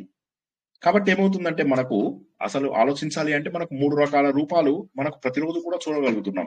ఒకటేమో సవిత్రు రూపం లోపల చూడగలుగుతున్నాము, మరొకటేమో చూస్తున్నటువంటిది మిత్ర రూపంలో చూస్తున్నాము, ఇంకోటి రాత్రి రూపంలో చూస్తున్నాము. కాబట్టి అందుకని చెప్పేసి ఈ 3 రూపాల లోపల కూడా మనం భగవంతుడికి సంధ్యని అర్పిస్తూ ఉన్నాము. పొద్దున పూట మనం ఆయనకి సంధ్యను అర్పిస్తాం, తర్వాత మధ్యాహ్నం కూడా మళ్ళీ సంధ్య వచ్చినప్పుడు ఆయనకి పగటి పూట యొక్క అందిస్తాం, సాయంత్రం రాత్రి వచ్చే ముందు మళ్ళొకసారి ఆయనకి అనుభవిస్తూ ఉంటాం అన్నమాట. కాబట్టి సూర్యుడి యొక్క ఉదయం ఎలా కలుగుతోంది? సూర్యుడు ఉదయించడం అస్తమించడం అని మన అందరికీ కూడా తెలుసు. కాబట్టి మనం చూస్తున్నది ఒక భూమి యొక్క భ్రమణం వల్ల, భూమి తన చుట్టూ తాను తిరుగుతూ ఉండడం వల్ల సూర్యుడు కనిపించకపోవడం లేదు. తూర్పు నుంచి పశ్చిమ దిశలోకి వెళ్తున్నట్టుగా కనిపిస్తుంది. అందువల్ల సూర్యుడు మనకు అస్తమిస్తున్నట్టుగా కూడా కనిపిస్తాడు, కానీ సూర్యుడు అస్తమించాడు. కాబట్టి సూర్యోదయము అంటే ఏంటంటే నా లోపల, అంటే నా అంతఃకరణాలలో నా లోపల ఆధ్యాత్మిక చైతన్యం అనేటటువంటిది వెలుగొందింది.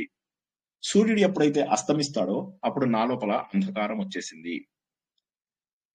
సో చాలా గొప్పదైనటువంటి విషయం అనమాట. అంటే సూర్యుడికి ఏదో ప్రత్యేకంగా మనం ఉదయించడానికి ఆయన ఏదో చేస్తున్నాము అని చెప్పేసి అనుకోవడం అనేటటువంటిది అది మూర్ఖత్వం. సూర్యుడు తనంతట తానే ఉదయిస్తున్నాడు. కాకపోతే మనము ఏదైతే ఆలోచిస్తున్నామో దానికి కారణం ఎవరు అంటే పరబ్రహ్మ అనేటటువంటి ఒక ప్రకృతిలో ఉల్లంఘించలేనటువంటి శాసనం వల్ల ఆ సూర్యుడు ఉదయిస్తున్నాడు. మిత్రావరుణులు ఎవరు సార్? మనం మిత్రావరుణ అనేటటువంటిది నిజంగా చూసామా? మిత్రావరుణ అనేది చూసామా అంటే ఎస్ చూసాం. మిత్రుడు అనేటటువంటి దాన్ని ఏమంటారు అంటే కాంతి యొక్క పరిపాలన అంటాం. కాంతి పరిపాలన అంటే ఏంటి? కాంతి మనందరిపైన ప్రసరింపబడేలాగా చేసేవాడు. వరుణ ఏం చేస్తాడు? రాత్రి పగలు ఈ సైకిల్ ని బాగా నడిపించేలాగా చేసేటటువంటి వాడు. ఈ వెలుగు వల్ల మన లోపల జ్ఞానము, ధర్మం నిలబెట్టే శక్తిని అందించేటటువంటి వాడు. అత్యద్భుతమైనటువంటిది, చాలా అత్యద్భుతమైనటువంటిది. వీరి గురించి మనకు వేదాలలో చెప్పడం ఉంది, స్మృతులలో చెప్పారు, ఉపనిషత్తులలో చెప్పారు, అన్ని రకాలుగా కూడా చెప్పారు. మరి ఎవరు ఈ మిత్రుడు? ఎవరు? వరుణ ఎవరు? మిత్రుడు అంటే స్నేహభావం, కాంతి, వెలుతురు, సమత.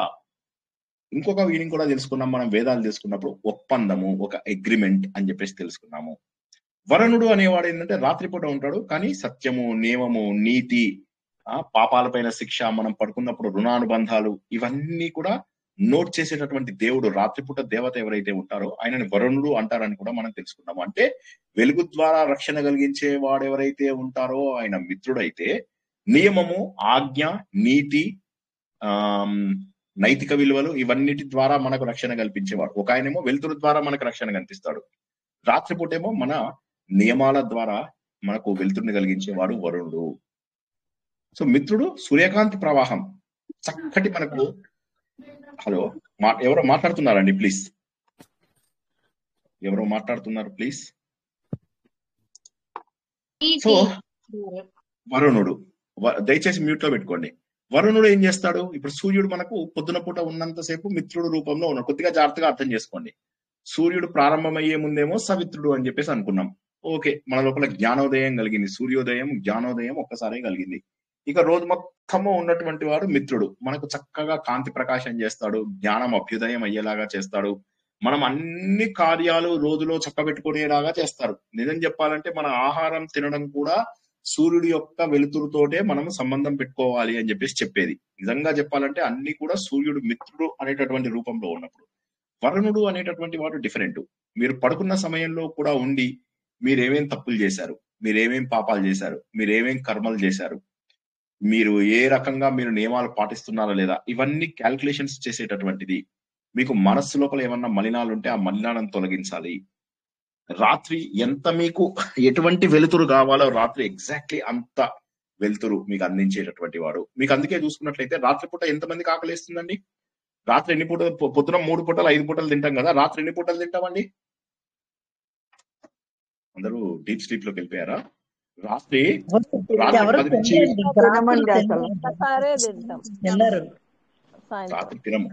రాత్రి తినము. సో రాత్రి టైం లోపల మన శరీరంలో నీరు ఎవరిస్తున్నారు, మన శరీరం లోపల ఆహారం ఎవరిస్తున్నారు. అదే డే టైం లోపల ఎవ్రీ 4 గంటలకు ఒకసారి మన శరీరాన్ని మనం పోషించుకోవాల్సినటువంటి అవసరం ఏర్పడుతుంది. కానీ రాత్రిపూట మనకు అటువంటివి ఏమీ లేవు. సో రాత్రిపూట నియమాలు వేరు, పగటిపూట నియమాలు వేరు. పగటిపూట మన రోజంతా కాపాడుతున్న అతని పేరు మిత్రుడు, రాత్రిపూట మన అందరినీ నియమాల ద్వారా కాపాడుతున్నటువంటి, రక్షణ చేస్తున్నటువంటి అతని పేరు వరుణుడు. సో మిత్ర అంటే ఎవరు అంటే వెలుతురు. సింపుల్, ఒక్క మాటలో చెప్పాలంటే మిత్ర అంటే ఎవరు అంటే వెలుగు. వరుణ అంటే ఎవరంటే రూల్స్ అండ్ రెగ్యులేషన్స్, చట్టము. వెలుగు లేకపోతే చట్టం లేదు, చట్టం లేకపోతే వెలుగు వేస్ట్ అయిపోతుంది. ఇప్పుడు మీకు మార్నింగ్ టైం ఉంది, మార్నింగ్ టైం వెలుతురు ఉంది, ఆ వెలుతురు ఉంది కానీ ఎక్కడ రూల్స్ అండ్ రెగ్యులేషన్స్ లేవు. కార్డు తీసుకొని వెళ్ళిపోతూ ఉంటారు, కార్డు తీసుకొని వెళ్ళిపోతే యాక్సిడెంట్ అయిపోతాయి. కాబట్టి ఏంటంటే వెలుతురు ఉండాలి, మనకు రూల్స్ అండ్ రెగ్యులేషన్స్ కూడా ఉండాలి. కాబట్టి వెలుతురు ఎందుకు ఉండాలి? మనకు ఈ ప్రపంచమంతా సుఖశాంతులలో ఉండడానికి మనకు ఖచ్చితంగా అవసరమయ్యేటటువంటిది. వరుణుడు ఎందుకు ఉండాలి? చట్టబద్ధంగా ఒక లిమిట్, ఒక పద్ధతిలో ప్రకారం నడవడానికి ఉండాలి. కాబట్టి ఇవన్నీ ఒక సూర్యుడు చేస్తాడు అని నేను అనుకోను. ఎవరు చేస్తున్నారయ్యా అంటే ఒక బ్రహ్మ. ఎవరు బ్రహ్మ? 4 ముఖాల బ్రహ్మన. బ్రహ్మ అంటే రకరకాల మీనింగ్స్ ఉన్నాయి. బ్రహ్మ అంటే వేదం కూడా బ్రహ్మనే. ఎవరైతే దేవుణ్ణి నమ్మరో వాళ్ళు బ్రహ్మ అంటే వేదాన్ని నమ్ముతారు. మనకు అనీశ్వరవాదం అని ఉంది. అనీశ్వరవాదం అంటే ఏంటంటే దేవుణ్ణి నమ్మరు వాళ్ళు, కానీ వేదాలను నమ్ముతారు. వేదాలను నమ్ముతారు కానీ వాళ్ళు ఆస్తికులే అవుతారు. దేవుణ్ణి నమ్మకపోయినా కూడా వాళ్ళు ఆస్తికులే. ఎందుకంటే వేదం నమ్మితే చాలు వాళ్ళు. మన హిందూ ధర్మం ప్రకారము వేదం నమ్మిన ప్రతి ఒక్కడు ఆస్తికుడే. సో కాబట్టి అటువంటి వాళ్ళు కూడా కొంతమంది ఉంటారు. అయితే ఆ వేదాన్ని నమ్మినటువంటి వాళ్ళలో దేవుడు లేడు అని చెప్పి వాళ్ళు ఇక్కడ బ్రహ్మ అనే దానికి వాళ్ళు ఏమని నిర్వచనం ఇస్తారు అంటే బ్రహ్మ అంటే వేదం. సో సూర్యుడిని ఎవరు ఉదయింపజేస్తున్నారు అంటే వేదము ఉదయింపజేస్తుంది. Straight forward answer. సూర్యుడిని ఎవరు ఉదయింపజేస్తున్నారు? బ్రహ్మ. ఆన్సర్ ధర్మరాజు చెప్పినటువంటి బ్రహ్మ. కానీ ఎవరా బ్రహ్మ? ఎవరా బ్రహ్మ అంటే వేదంలో ఉన్న బ్రహ్మ అని వాళ్ళు అంటారు. 4 ముఖాల బ్రహ్మ అని పురాణంలో ఉన్న వాళ్ళు అంటారు. ఎందుకు? బ్రహ్మ, ఆయన కుమారుడు కశ్యపుడు, అదితి, వారి నుంచి వచ్చినటువంటి ఇది ఏమంటారు, ఆయన మనుమడు కశ్యపుడు, ఆ కశ్యపుడు నుంచి వచ్చినటువంటి ఆదిత్యుడు. సో కాబట్టి వాళ్ళ నుంచి అని చెప్పి పురాణాల్లో చెప్తారు. కానీ మనకు ఉపనిషత్తులు ఏమని చెప్తాయి? పరబ్రహ్మ స్వరూపము. ఈ ప్రపంచం మొత్తాన్ని కూడా నడిపించేటటువంటి ఒక అద్భుతమైనటువంటి పరబ్రహ్మ తత్వము. అంటే అన్నింటిలో వ్యాపించి ఉన్నటువంటి పరబ్రహ్మ తత్వము. ఏ పరబ్రహ్మ తత్వం అయితే సూర్యుడిని నడిపిస్తుందో అదే పరబ్రహ్మ తత్వము నన్ను కూడా నడిపిస్తోంది. సో ఈ సూర్యుడిని ఎవరు ఉదయింపచేస్తున్నారు అనే దానికి మనము ఇంత అర్థం తీసుకున్నాం. సూర్యుడిని ఎవరు ఉదయింపజేస్తున్నారు? బ్రహ్మ. ఆ బ్రహ్మ అంటే ఎవరు? అది వేదమా? అవచ్చు. లేకపోతే 4 ముఖాల బ్రహ్మ అయి ఉండొచ్చా? అయి ఉండొచ్చు. లేదా పరబ్రహ్మ. ఏ పరబ్రహ్మ చైతన్యం వల్ల సూర్యుడైతే నియమాలు బాగా పాటిస్తూ సవిత్రు రూపంలో, మిత్ర రూపంలో, వరుణ రూపంలో ఎవరైతే వెళ్తున్నారో అదే అయి ఉండొచ్చు. లేదా మన హృదయంలో ఉన్నటువంటి ఆ పరబ్రహ్మ ఈ సూర్యుడిలో ఉన్నటువంటి, ఎందుకంటే మనం కూడా కొన్ని నియమాలు పాటించాల్సిందే. ఆ పరబ్రహ్మ మనను ఎలా నడవమంటే అలా నడవాల్సిందే.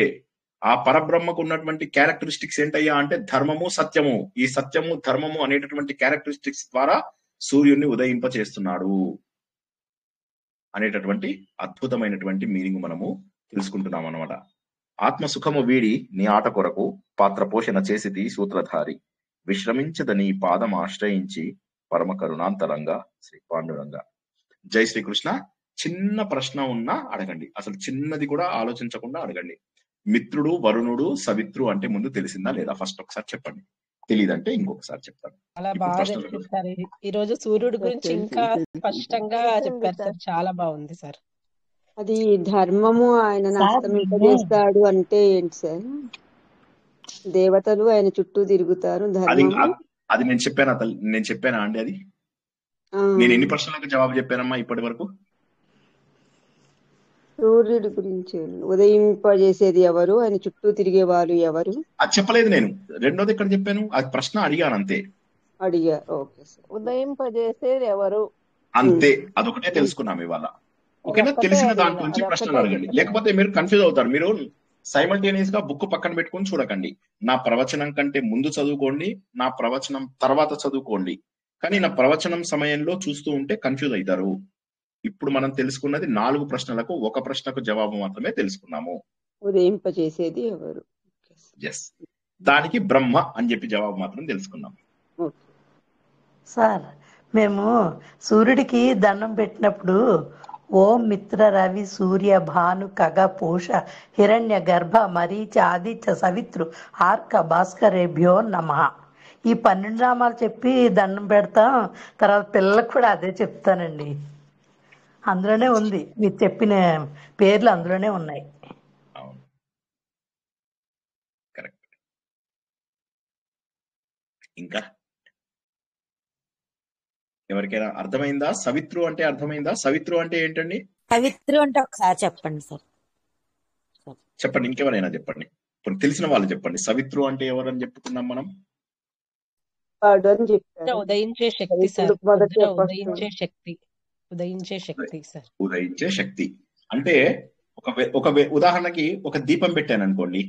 ఆ దీపం లోపల శక్తి ఎక్కడిది? ఆ దీపంలో ఒక శక్తి రావాలి కదా.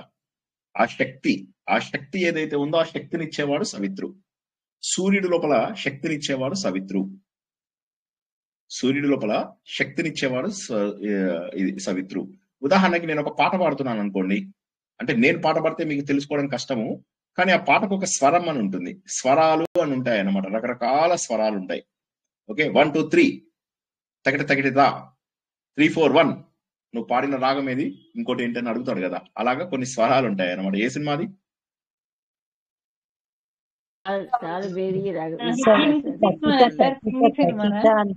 ఆ పాట ఇది వీళ్ళు ఎవరు?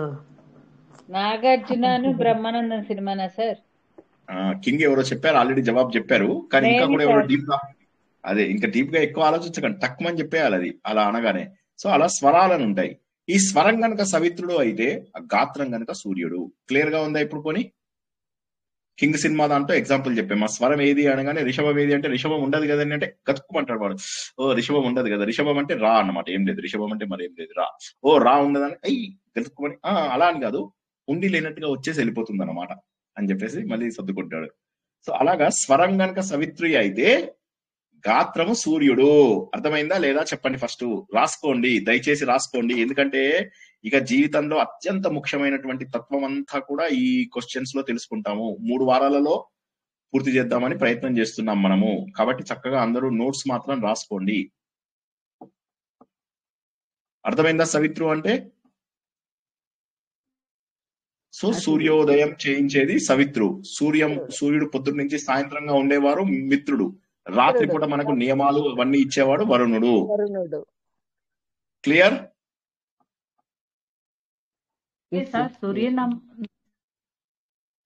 ఈ సూర్యుడికి సంబంధించిన ద్వాదశ నామాల్లో వరుణుడు లేదు కదా సార్? లేదు లేదు, వరుణుడు లేదు. సూర్యుడికి నెలలలో ఉండేటటువంటి నామములు ఏవైతే ఉంటాయో ఇవి వేరే నామాలు అన్నమాట. సూర్యుడికి ఉన్నటువంటివి వేరే నామాలు ఉంటాయి. ఆ 12 నామాలు కూడా మనము గూగుల్లో కొట్టినా మీకు తెలుసుకుంటాయి. ఇంకా ఉంటాయి, అది సవిత్రుడు, మిత్రుడు, వరుణుడు, ఆర్యమన్, భగ, అవి సూర్యుడు, తెలుసు, కానీ వివస్వాన్, దీంట్లో పూష. వరుణుడు లేదు కదా అని. అవునవును అవును, ఇవి వేరు. ఈ 12 నెలల యొక్క నామాలు ఏవైతే ఉంటాయో ఆ నెలల నామాలు 12 అనేటటువంటి అవి వేరు. ద్వాదశాదిత్యులు అని చెప్పేసి అంటారు వాటిని. ద్వాదశాదిత్యులు అనే దాంట్లో అందులోపల విష్ణువుని నేను అని చెప్పేసి అంటాడు. ఆ ద్వాదశాదిత్యులు ఇప్పుడు ఆవిడ చెప్పినప్పుడు ఓం మిత్రాయ నమః, ఓం రవయే నమః, ఓం పూషణాయ నమః, ఓం హిరణ్య గర్భాయ నమః, ఓం మరీచే నమః, ఓం అర్కాయ నమః, సవిత్రే నమః, ఆదిత్యాయ నమః, భాస్కరాయ నమః, సూర్య. ఎక్కడున్నాడు మీకు ఇందులో విష్ణుమూర్తి? సో అది కాదన్నమాట. ఇక్కడ మనం తెలుసుకుంటున్నటువంటి 12 నామాలు ఏవైతే ఉన్నాయో అవి 12 మంది ఆదిత్యులకు సంబంధించినవి. ఒక్కొక్క నెలలో ఒక్కొక్క చోట ఉండేటటువంటి వారికి ఈ పేర్లుంటాయి. చైత్ర మాసం లోపల సవిత్రు అని చెప్పేసి చెప్తాము. ఓకే, తర్వాత వైశాఖ మాసం లోపల వరుణుడు మిత్రుడు అని చెప్పి చెప్తాము. తర్వాత జ్యేష్ఠ మాసం లోపల వరుణుడు, తర్వాత వచ్చేవాడు ఆర్యమన్, తర్వాత వచ్చేవాడు భగ, తర్వాత వచ్చేవాడు అంశు, తర్వాత వచ్చేవాడు వివస్వాన్.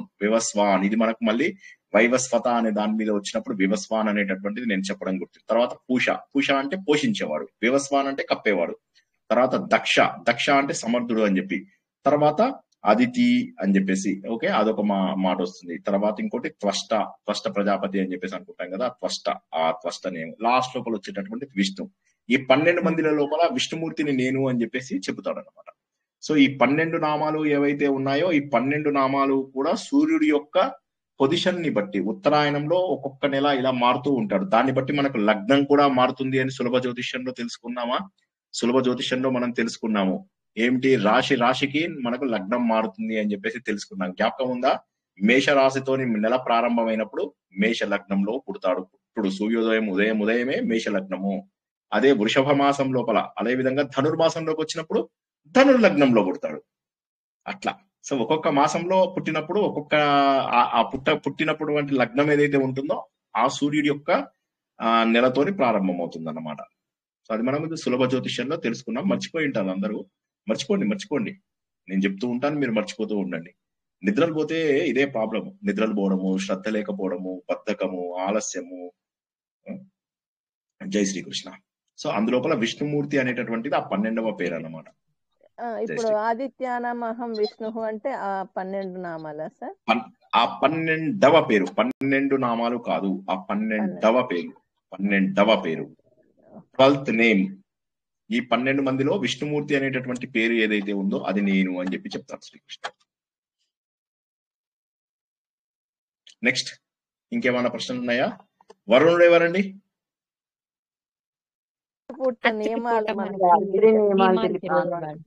ఒక్క నిమిషం, 3-4 చెప్పారు జవాబు.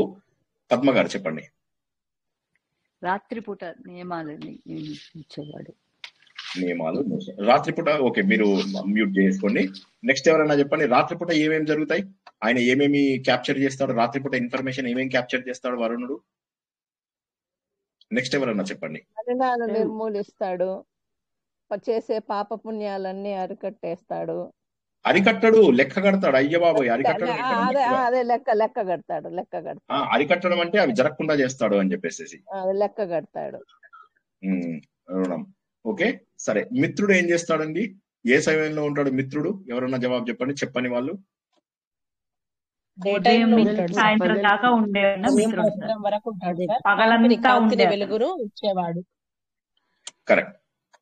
కృష్ణవేణి గారు, ఆయన ఏం చేస్తాడండి? మిత్రుడి యొక్క డ్యూటీ ఏంటండి? కాంతిని వెలుగుని ఇచ్చేవాడు. సో సూర్యోదయం తోటి మన లోపల ఏమొస్తుందండి? ఇంకెవరన్నా చెప్పండి. వేరే వాళ్ళు ఎవరైనా. మీరు మ్యూట్ లోకి వెళ్ళిపోండి. వేరే వాళ్ళు ఎవరైనా. సూర్యోదయం తోటి మన లోపల ఏం ఉదయిస్తుంది? జ్ఞానం ఉదయిస్తుంది. సూర్య అస్తమయం తోటి మన లోపల ఏమొస్తుంది? చీకటి, అజ్ఞానం వస్తుంది. అంటే జీవక్రియ ఆగిపోతుంది. ఇది మీరు చక్కగా రాసుకోవాలి. ఏదైతే జీవక్రియ అని చెప్పి చెప్పుకుంటామో ఆ జీవక్రియ మిత్రుడు సమయంలో, మిత్రుడు అంటే ఫ్రెండ్, ఆ ఫ్రెండ్ ఉన్నటువంటి సమయం లోపల ఏమవుతుందంటే మీకు అన్ని క్రియలు. అందుకోసమే నైట్ డ్యూటీని మన ఇండియన్స్ యాక్సెప్ట్ చేయరు. నైట్ డ్యూటీ ఏంటంటే ఎర్లీగా పడుకొని మళ్ళీ సూర్యోదయం ఎర్లీ టైంలో లేవాలి. సూర్యుడు ఎంత తొందరగా మనకు మన భారతదేశం లోపల ఏంటంటే చక్కటి సమయం సూర్యోదయ సూర్యాస్తమయాలు చక్కగా దాదాపు సమానంగా ఉంటాయి. సో మనది అదృష్టవంతులం. అదే ఇప్పుడు మీరు వేరే దేశాల్లోకి వెళ్ళినట్టయితే అది సూర్యుడు ఎక్కువ ఉండడమో తక్కువ ఉండడమో ఏదో ఒకటి జరుగుతూ ఉంటుంది. అట్లా కాకుండా వాళ్ళకి ఇవి కూడా ఉండవు, సరైనటువంటి సూర్యోదయ సూర్యాస్తమయాలు కూడా సరిగ్గా ఉండవు. కానీ మన దగ్గర చక్కటి సూర్య ఉదయము సూర్య అస్తమయము సరిగ్గా జరుగుతూ ఉంటుంది. అది కాక మనకి ఏం చేస్తారు, సూర్యోదయంతో వేరే దేశంలో సూర్యుడే రాడంట. చెప్పాను కదా, నేనే చెప్పాను. సో అయితే అట్లాగా మనకు సూర్యుడు చక్కగా ఉదయిస్తూ ఉంటాడు పొద్దున పూట. మంచిగా సూర్యోదయం కంటే కొద్ది ముందు లేవాలి బ్రాహ్మీ ముహూర్తంలో అని చెప్తారు. సూర్యోదయం మొత్తాన్ని వాడుకుంటాం మనం. సూర్యుడికి అర్ఘ్యంతో ప్రారంభిస్తాము, అర్ఘ్యంతో ఆహ్వానిస్తాము. సవిత్రు జేయ సదా సవిత్రు మండల మధ్యవర్తే. విన్నారా ఈ పాట కనీసం? నారాయణ సరసి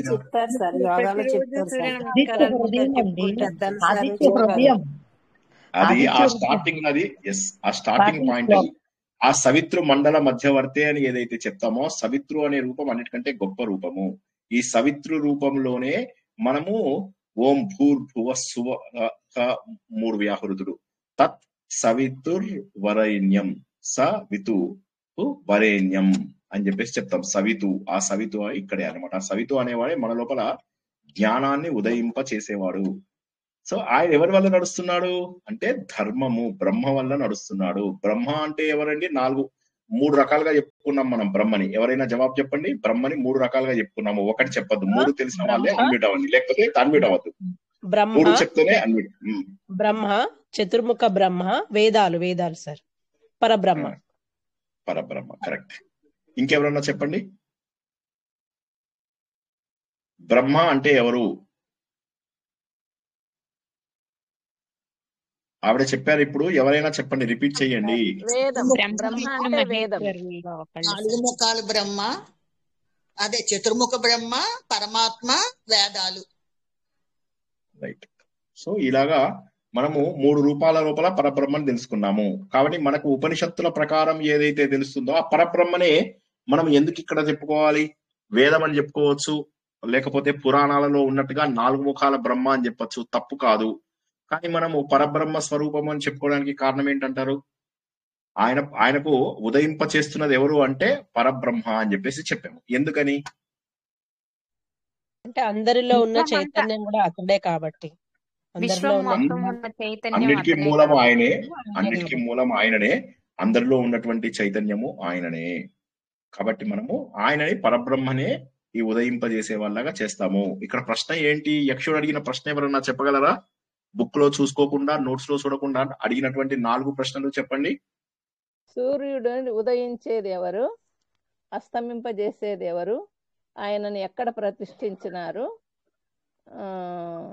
ఇంకా 4 ఆయన చుట్టూ తిరిగే వాళ్ళు ఎవరు? చుట్టూ తిరిగే వాళ్ళు ఎవరు అనేటటువంటి 4 ప్రశ్నలు ఉంటే అందులోపల మనం అంటే ఏంటి? సూర్యుడిని ఎవరో ఇట్లా గుంజుతున్నారు, సూర్యుని ఎవరో మూసేస్తున్నారు, సూర్యుడు ఎవరో ఇంటికి వెళ్ళిపోయి ఇంకా రెస్ట్ తీసుకుంటాడు. ఓకే, ఇవి తెలియాలి అంటే వేదం పైన అవగాహన ఉండాలి.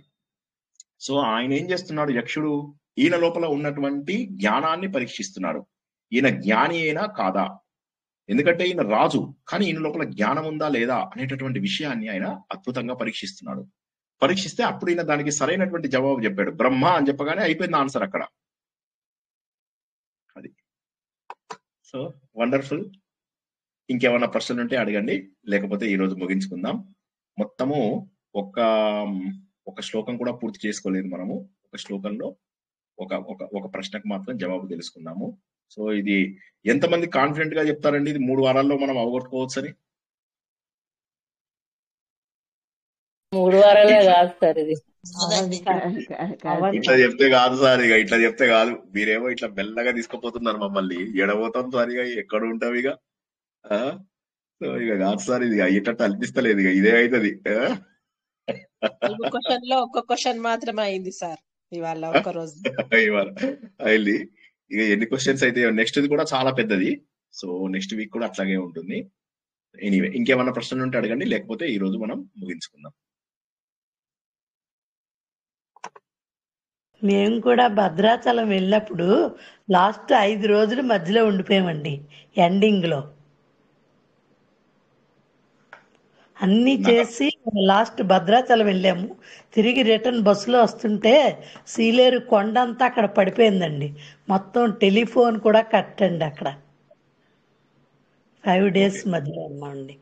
అక్కడ భోజనాలు లేకుండా ఏం లేకుండా అక్కడ ఉండిపోయారు 5 అవి రోజులు. బిస్కెట్లు ఇంకా అవే లాస్ట్ అంటే అన్నీ ఇంకా అయిపోతే ఇంటికి వెళ్ళిపోతాం అనుకున్న టైంలో అదే మీకు అప్పుడు రోడ్డు బ్లాక్ అయ్యి 5 రోజుల పాటు మీరు కదలలేకపోయారు. అక్కడ మధ్యలోనే ఉన్నాము. అక్కడే ఆ బస్సులోనే ఉన్నాము. బస్సులోనే ఉన్నారు నిద్రాహారాలు మానేసి. పడుకుంటే భయం వేసేదండి.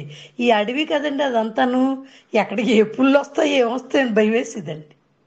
పడుకోలేక కళ్ళు మూసుకొని నిద్ర బాగా వస్తేనే కానీ పడుకోలేము. ఆ టైప్ అయింది. 62 60 కాదు 84 ఓకే, 83 84. జై శ్రీకృష్ణ. ఇంకెవరికైనా ప్రశ్నలు? వండర్ఫుల్.